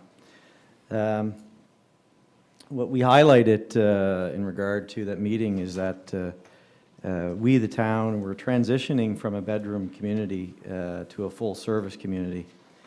And the Gray Group, in partnership with the town, is endeavoring to reflect the values that we have in their development, and we highlighted that in our meeting. With that in mind, there's going to be changes needed to zoning and development bylaw to enable what it is that they are planning, and the planning staff is currently working with them to identify these changes that are needed. They're going to make applications in the public, and a public meetings will be held for residents always to give their input as part of the processes.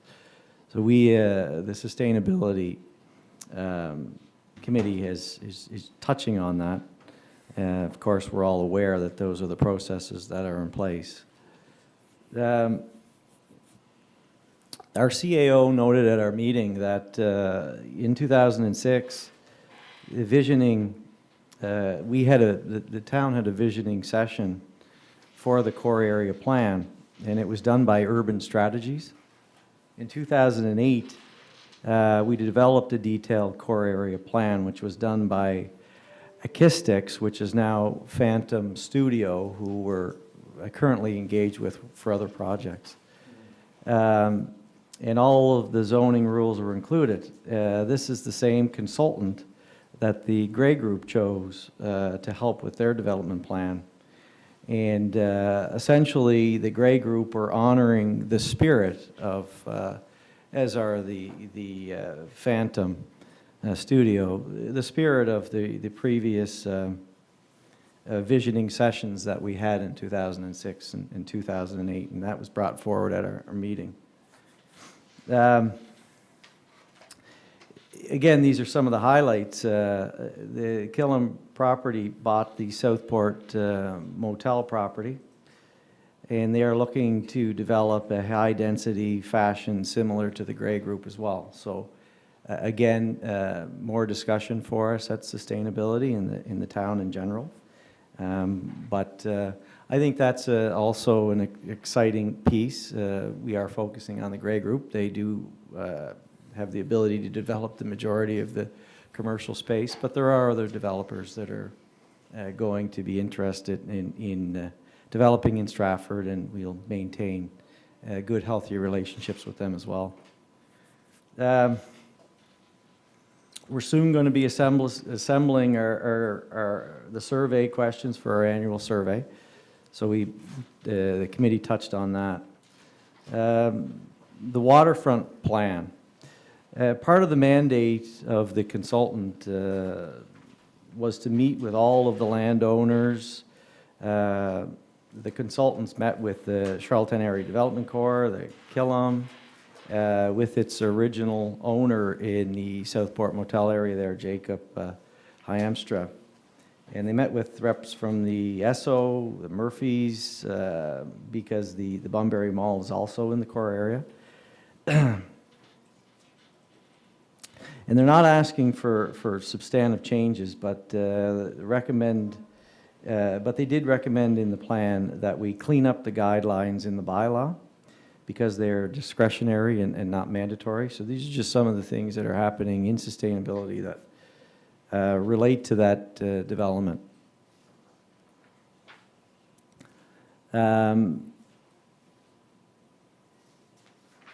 The PACE switch program, again, more discussion about it and where we're at with it. I continue to sing its praises. I have from the onset when CAO Robert Hughes brought it forward to us. There are currently 155 residents as of the time of the meeting. Those were the numbers that we had that had engaged the program. But Maddie noted that the number at that time, and this is back to October 13th, it's likely increased a bit since then, but that it was about 200. And at that time, 18 homes and 22 projects had signed agreements. So it's going to be the interest is there. I think the challenge will be getting the projects completed. The interest is there, and I'm sure most people, if they could, would have their projects completed forthwith. But obviously, there's such a demand that the challenge is for the contractors and the installers to get it all done. That we touched on the Municipal Natural Assets Initiative. Town staff is currently engaged in the process of developing an inventory of our natural assets through the Municipal Natural Assets Initiative program. And we're going to receive a preliminary inventory later in the month, which has since passed. So, Robert, you did speak to that already. Anyway, I believe you did. Yeah, because appreciating that I'm a month behind here. Well, yeah, in the natural areas interpretation, to better showcase our natural areas, of course, the CAO, Robert Hughes, had spoke about it as well. Educate residents, and we're working on 6 interpretive panels to be installed in Fullerton's Creek. These panels will provide information about the natural history of our area. That's an overview of our October meeting, and excuse me a second, Michelle, if you don't mind. I just like to, I was going to declare a recess when Councillor McDougall finished his presentation. However, I think it's important that we recognize these fine young people. Maybe you'd like to step to the podium and just say a couple of words about who they are, and we do have some things to give to them, so we'd like to do that as well. And I didn't mean to interrupt, we were just going to scoot it just to shake out some energy. Oh, okay. Come back in. Oh, so you're coming back in, okay, we'll do it then. Yeah, didn't mean to interrupt. Okay, no, whenever you come back in, we'll welcome you to the podium and introduce them and and then we'll make everyone informally maybe say a few words about how municipal government works and that sort of thing. So, okay, sorry for the interruption, Councilor. no problem, Your Honor, worship. That's it for my my report. Your Worship. Thank you. Okay, any comments or questions on the great report by Councillor McDougall? I'd just like to follow up on the Vice Chair of Sustainability. A few other things that we have come to light. There was a solar panel meeting for the town of Stratford over in our new emergency building. That was well attended by the residents of Stratford interested in solar panels. We will be having a meeting later on this month. We were bumped because of another project, but there is a meeting in November. Yeah. There will be a meeting in November.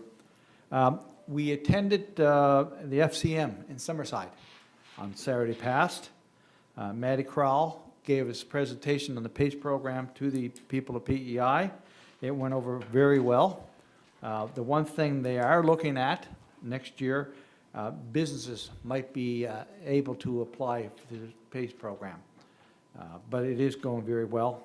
And Wendy Watts gave us a presentation at the end of the session in regards to the town of Stratford and sustainability, exercise equipment at the benches and Fulton Smurfs and stuff like that. So it was well appreciated by those two people. Thank you. Thank you, Councillor Smith. Yeah, any other comments or questions? I do, Your Worship. Go ahead. Thank you. So, Councillor McDougall, so 22 projects have signed agreements up to this date with the PACE program, and 200 have expressed interest. So that's about 10%. Are you happy with that figure? Happy Are meeting. you pleased with that figure? Do you consider it a success? I'm just wondering, the 90%, what's the delays? I wonder if... Well, the companies that offer the service to install solar are limited. So the capacity to install solar, therefore, is limited. A lot of these projects, I would say, have a solar component. But if you go beyond that, you know, to fulfill 22 projects at this point, if that was the case, this is October 13th, so there may be, those numbers may be a little off as far as today is concerned. But if your question is that a little too few to be completed at this point, or? I'm just curious about the other 90%, what the reasons are behind, besides not having Yeah. enough solar installers. Is there other reasons Yeah, well, that so are... here's because I'm engaged in the process.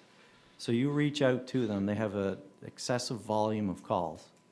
So the first thing that happens is they'll do an energy assessment. So there's only so many people qualified to do that. So for me, when I made my appointment, say, I reached out to them maybe 3 weeks ago, my appointment is December the 14th. So that gives you an indication of how many people they can satisfy. Now, they can answer those questions as far as do they have enough staff on or whatnot. Yeah. But so that being said, that's the first phase of the process. And for me, in my experience, that it should give you some indication. I mean, we're only a few months into it. So I'm guessing that the projects that are getting completed were the people that were first into the queue. And then the queue backed up. Yeah. Do you have any idea how many projects are completed?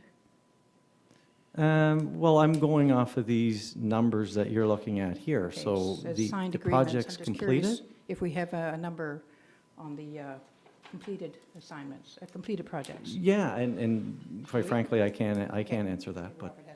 Yeah, and I'm sorry I don't have the answer either. We're getting regular reporting from Pace Atlantic on the gross numbers, but I've asked them actually for a monthly report on Stratford so that we can bring that to council every month and you can see where it's going. Okay, starting next month, Robert?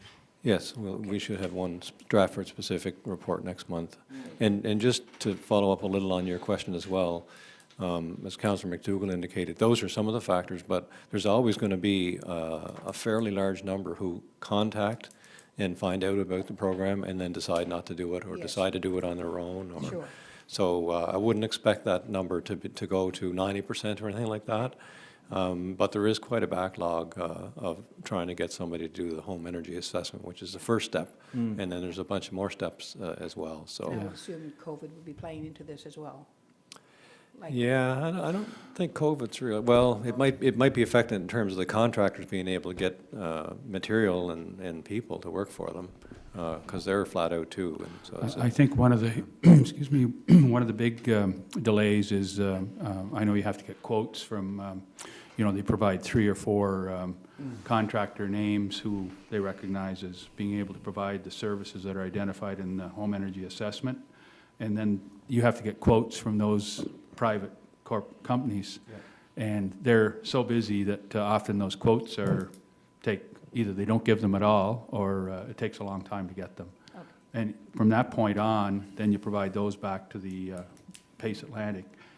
And I'm not sure what the delay is from that point on in terms of getting a signed agreement, but that I understand is one of the big delay points. I think everything's, because so much of the process hinges on the energy assessment being the first part of it, once they start catching up with those, and then it's enabling the client or the customer to reach out to the contractor, whomever's going to do the work for them. But once that all starts to flow, it takes time. It's in its infancy. So these energy assessments are being the first stage of it.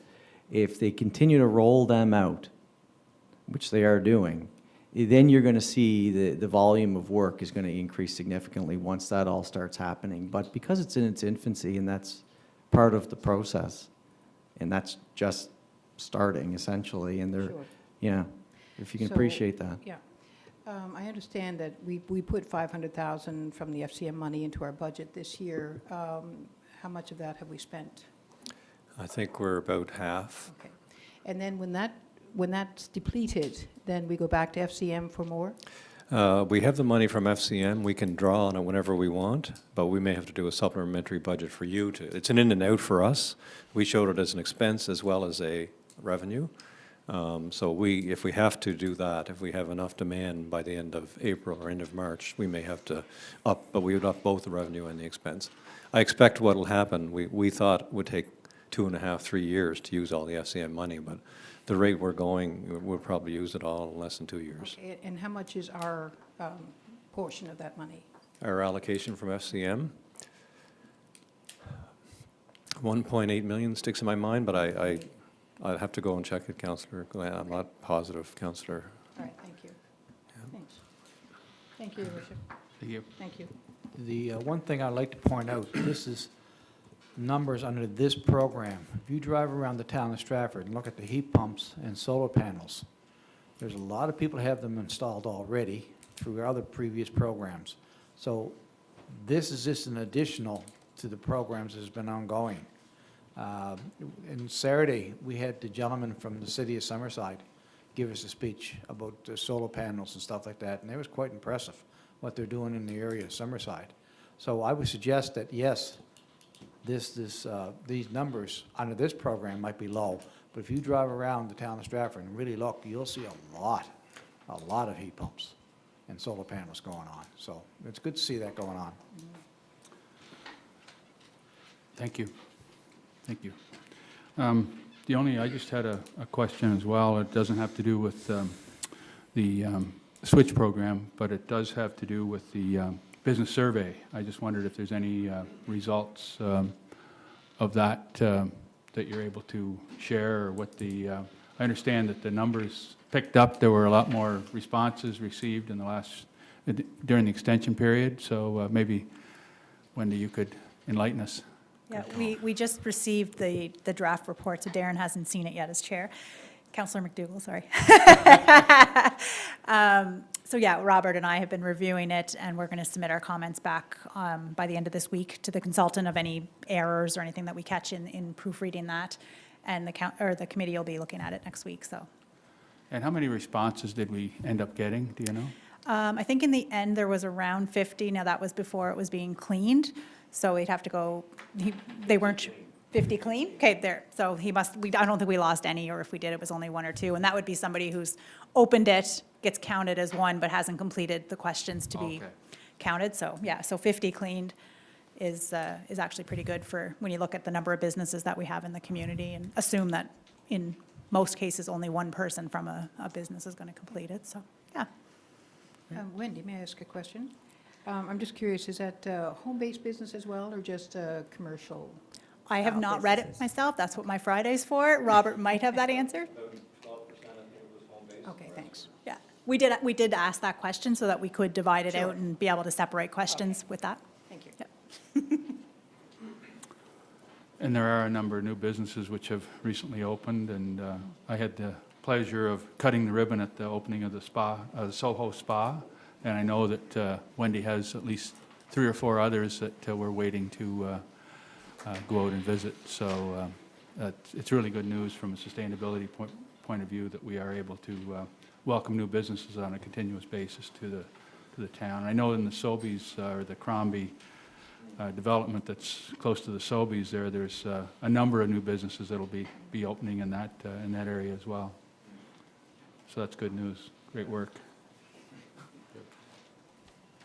Just a question, Your Worship, that when we do open a business, I noticed, are we aware of it, other councillors, when a new business, like? We can certainly, I think everyone was invited to the Soho opening. Okay, yeah. With regard to the visits, I'm not sure what the protocol is. I know COVID sort of put a bit of a damper on things. I'm not sure whether we can go back to our former approach or what the public health rules are that govern that, Wendy. Yeah. I mean, historically, it's been the mayor with Okay. previous mayors as well, that's just the way that we've arranged it, that it's been that Yeah. person and myself that would go out, just to welcome them. If it's an actual official opening like Soho, it does get sent around if we're aware of it. So Yeah.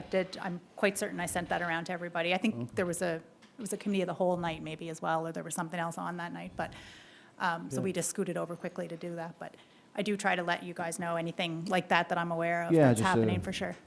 I'm sort of semi-retired and just, if I'm available. Time I'll to go kill? over. Yeah. But, no, I like to, No, yeah. a new business, like Absolutely. especially open up and Yep. talk to people and. Yeah, a lot of times it's us just reaching out to them, like, Yep. they're not necessarily looking for an official ribbon cutting, it's just us reaching out as a courtesy to say, we have a little package of information and the mayor would like to drop by, and Yeah, so, yeah. I'm just looking for the invite there, Mary Brown's Chicken, so. Yeah, there you go, okay, I'll keep you in mind for that one. Your Worship, I'd like to echo Councillor Gallant's point there, though, that certainly if it's not COVID-related, that, I'd love to have an invitation, and then if we're able to call, if they're Certainly. okay. Yep. I don't see any problem with that. No, more the merrier. Great. No, it's meaningful to the business to have the engagement of council on their any interest. I think it shows it's good for the town to do that. Okay. Any other comments or questions on Councillor McDougall's report? If not, thank you very much, Councillor McDougall.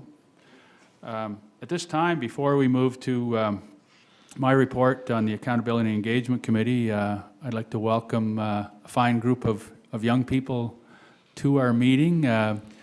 Maybe we could make an impromptu addition to the agenda where we maybe ask the leader of the group to come and introduce them. I'll invite I believe the leader of the group is also our MLA, Michelle Beaton. So if you would like to come to the podium.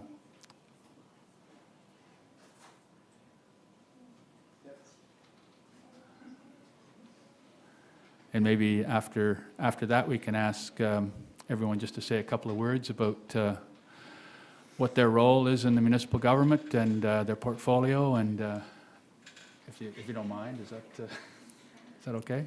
Okay. Go Good ahead, evening. Michelle. Thank you, Your Worship. Thank you, councillors, staff, for letting us come and join your meeting tonight. So I have with us, I will introduce, I've got 10 Stratford Brownies with me, and I've got 2 Stratford Sparks. So we've got 12 members of our unit all together here this evening. And we have Ashley Hansen and Esther Carroll, who are also co-leaders with me. Without volunteers, we certainly wouldn't be able to put on anything in our community. So thank you to Esther and Ashley for stepping up and being part of our unit so that we can continue on. So we meet on a weekly basis at the Alexandra Schoolhouse, And some of the things that we do in Brownies is get them out into the community to experience different activities. So this evening while we're here, we got to experience the beautiful new cenotaph with the tribute to the 10 soldiers who lost their lives. And we actually were here when you spoke about that, which was great for them to learn about the story. We just went out and we looked at all the names that were along that walk of, is it Walk of Heroes? Is that what I believe you called it? Walk of Honor, thank you. And then had the girls look on the cenotaph to see if they had family members. So that just encourages them to ask more questions about Remembrance Day and why it's so important. And joining you here today teaches them about local governance and what actually happens day to day to offer the services in the community that you wouldn't necessarily happens because of the magic that happens in here. So I think it's a privilege that the girls get to come in and meet the counselors and the mayor this evening. And the other thing that we do is we introduce the girls to different careers or activities that they wouldn't necessarily see themselves in because it may not necessarily be someplace that you see girls or women. And so I'd like to acknowledge Councillor McDonald and Councillor Burridge for representing your community because we have women like you sitting in your seats that allows girls like this to see themselves also in those seats. So thank you very much. And thank you for the time and for us allowing us to join your meeting tonight. Well, thank you, and thanks for coming. We do have some, just a little token to give to them, but I was thinking that it would, if everybody would agree, that we could just briefly describe what we do, and that one might be something that would be helpful. My name is Steve Ogden. I'm the mayor, and I'm responsible for leading the town and representing the town at, for example, meetings with other communities and other levels of government and that sort of thing. And I work with the staff mainly through the Chief Administrative Officer, Robert Hughes. So that's my job. Maybe I'll ask. And I also chair what's called the Accountability and Engagement. That's basically tries to determine how the town is performing, all the departments are performing, and also how we can get people involved in helping us make decisions about the whole, what we do with money, with the tax money we collect, and also what we want to do in terms of what's important to people to spend that money on, and how we can make this town the best community that it can be. So with that, I'll maybe just go around the table and ask each councillor to say a couple of words. My name is Derek Smith. I'm Safety Services Director here within the town, but I want to personally thank the leaders for doing the job that you do, and I want to thank the young ladies, both the Brownies and the Sparks. In the years to come, you guys will be counted on to take our places here within the town of Stratford, province of PEI, and the country of Canada for your leadership. And I really appreciate you being here tonight. Thank you. Hi, girls. My name is Councillor Dara McDougall. And how old are you girls, by the way? 6? 5, 6, 7, and 8? Is that right? Wow, good for you girls. So I'm a counselor, and I represent people that live in Ward 2. And those people in Ward 2, every now and again, might have something that they want the town to look at. Like they might say they live by a tennis court, and they might want it to be a skating rink in the winter. So they might just call up their counselor and say, hey, can you make this happen? Can you give us a skating rink? And I'll talk to the people in the town that run the town. Like these people here, we're the politicians, but we don't run the town. These guys and girls sitting right here do. So I might ask them if they could get a rink for those boys and girls that live down in that area, and they might say yes, and they might make it happen. So those are some of the things that might go on with us. And then we meet every month like we are right now and try to sort out things like passing resolutions to maybe get money for something or whatever. But it's all important stuff, and it's all done so that we have a good, safe, happy, healthy community. So thanks for coming out, girls, and all the best now in school and stuff and with your brownies. And now I'll introduce you to one of our top counselors. The two top counselors are Jill and Gail. Yeah, yeah. So she can talk. Huh? Hi, girls. I'm Counselor Jill Burridge and former Brownie. I actually had the little brown dress with the orange scarf and all that. So I chair planning and development. So I don't know if any one of you play like Roblox or stuff like that. I know my kids are kind of into it, where you build, you don't really build the cities, but you may build houses in your little worlds and make them fun, have different things within those worlds that you like. So I guess if you took Stratford and put that in those worlds, my job is to, where does the apartments go, or where do we put more houses? Where do we put the businesses? And, you know, so everything works together. And that's kind of what planning is. Where do you put the parks? So that's what planning is kind of piecing your town together. So it's a great place to live. And so that's my role here. And I have to do a little shout out to Miss Amelia out there, who I am told is a promising politician in future years. So Amelia, she went to Zion with my little Jack. And so yeah, I hear lots about her, and she's probably going to be up here one day, from what I hear.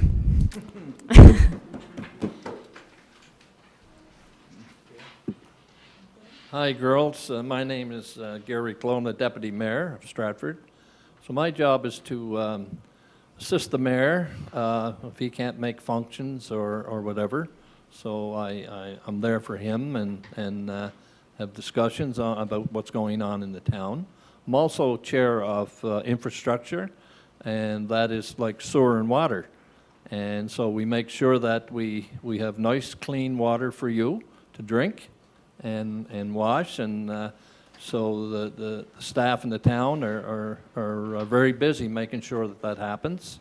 And the only thing I'm missing is all the pretty smiles and pretty faces with your mask, and it would be nice to see that.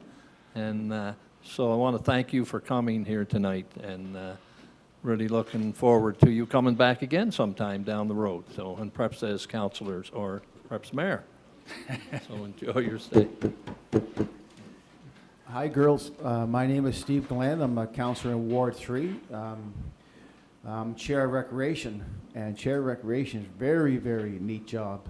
So I get to look at all the parks and look at the parks and the swings and so on, the walking trails, the gym and everything else, and all the sporting. Try to keep people in the town of Stratford in shape. So, and but stuff come across from all the other councillors, and everybody agrees on it, and we want to put recreational stuff here in the town of Stratford. And recreational stuff is good for mental health and fitness. It's really good physical fit.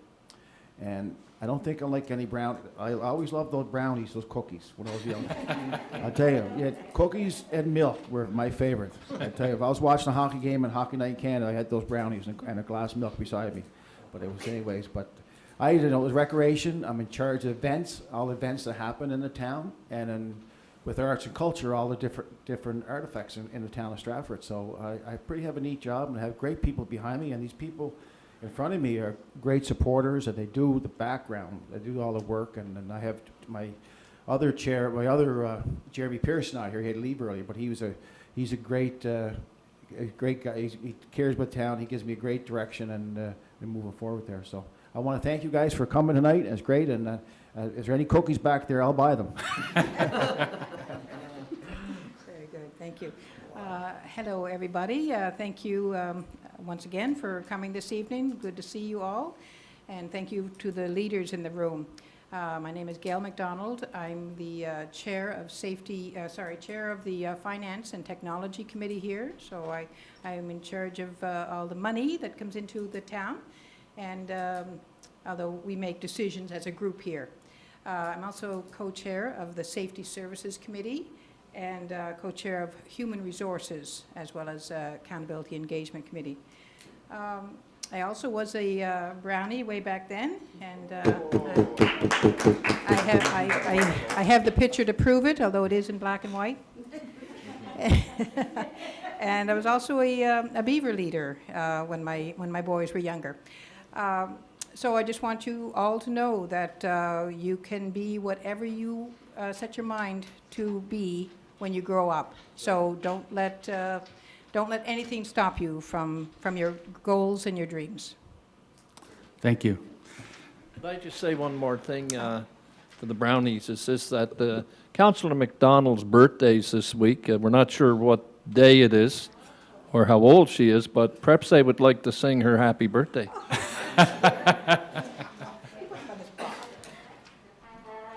Birthday to you. Happy birthday to you. Happy birthday, dear Councillor McDonald. Happy birthday to you. Thank you very much. Thanks very much. Oh, sorry, go ahead. Yeah, go ahead. So first of all, thank you so much for doing that. I broke that rule of forgetting to name somebody. We have a junior leader, and that is Ava. Ava's a Pathfinder. This is her 7th year in Girl Guides. 8th year. She's smarter than me. And so as a junior leader, she comes and she takes part in the meetings, and she leads some of the meetings. And they work towards their Canada Cord, which is a pretty prestigious award at the end of the 3 years. So they're grades 7, 8, and 9. And I have to say, after Girl Guides, it shrinks dramatically of how many junior high school students actually continue on with the program. So just a big shout out to Ava for coming on as a junior leader and helping us as well. Way to go, Ava. Well, thank you very much, and we'll. Are you going to stay for a little while, or we're going to be finished the meeting probably in 5-10 minutes or so? We're going to go out and tour upstairs and Okay, because I have something that I want to give to each of them. Yeah. Okay. Thanks. We'll just finish the meeting, and then we'll see you before you leave. Okay. Oh, thank you. Thanks a lot.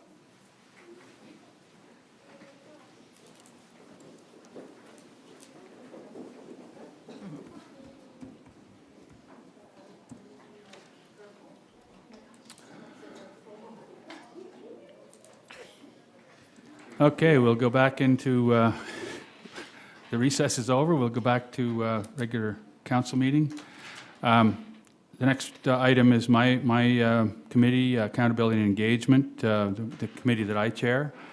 And there was a meeting held on October 21st, and the minutes are in your package. There was a discussion about the budget process, and about the way we're going to engage the public with regard to the budget, and we're looking at recommending that the same process be followed as was followed last year, which is to actually come up with a first draft of the budget, and then ask the public to provide input on that draft budget.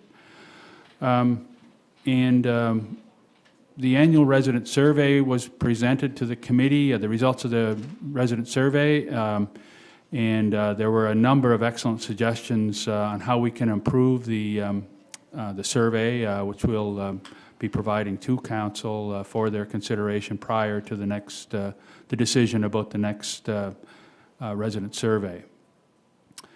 We also had a proposal from a media company to provide some communications contract, and that was discussed, and we looked at maybe some alternative approaches which might be a better use of those resources. So anyway, we still think that it would be a good idea to look at, make the best use of that kind offer. That's basically the report. There was a lot of good discussion at the meeting, a lot of, especially from the younger members of the committee. There was a lot, and I think Councillor McDonald, is there anything that I missed that you'd like to add? I think so. No? Okay, so any comments or questions on my report? If not, we'll move to Human Resources. Any report? Nothing at this time, yeah. I know that there has been, as I mentioned earlier at the beginning of the meeting, there has been a lot of activity with regard to the CAO hiring committee around interviews and that discussion, but it's still in the final process. Yes. Yeah. We're meeting again Monday. Yeah, we're having another meeting on Monday. I guess next item on the agenda is item number 18, inquiries by members of council. Is there anything anyone would like to follow up on or ask a question about or make an inquiry about at this point? If not, we'll go to other committees, the Stratford Seniors Complex. I'll ask the chair of that committee, Deputy Mayor Clow, to give his report. Your Worship, everything is going well there. The vacant unit's filled. And we do have an ad out in social media. They're looking for applicants for down the road. Fall yard maintenance are being completed, and they're starting to decorate for Christmas there, so everything's great. Great, thank you. Yeah. Okay, anything on appointments to committees? I know there's a couple of vacancies, but we're getting into the last year of our mandate, so I'm not sure what the best approach is to that, but there's no appointments that we need to report at this point. No. And no proclamations. Any other business that anyone would like to bring to the table at this point? If not, call for a motion for adjournment. Thank you. Motion, meeting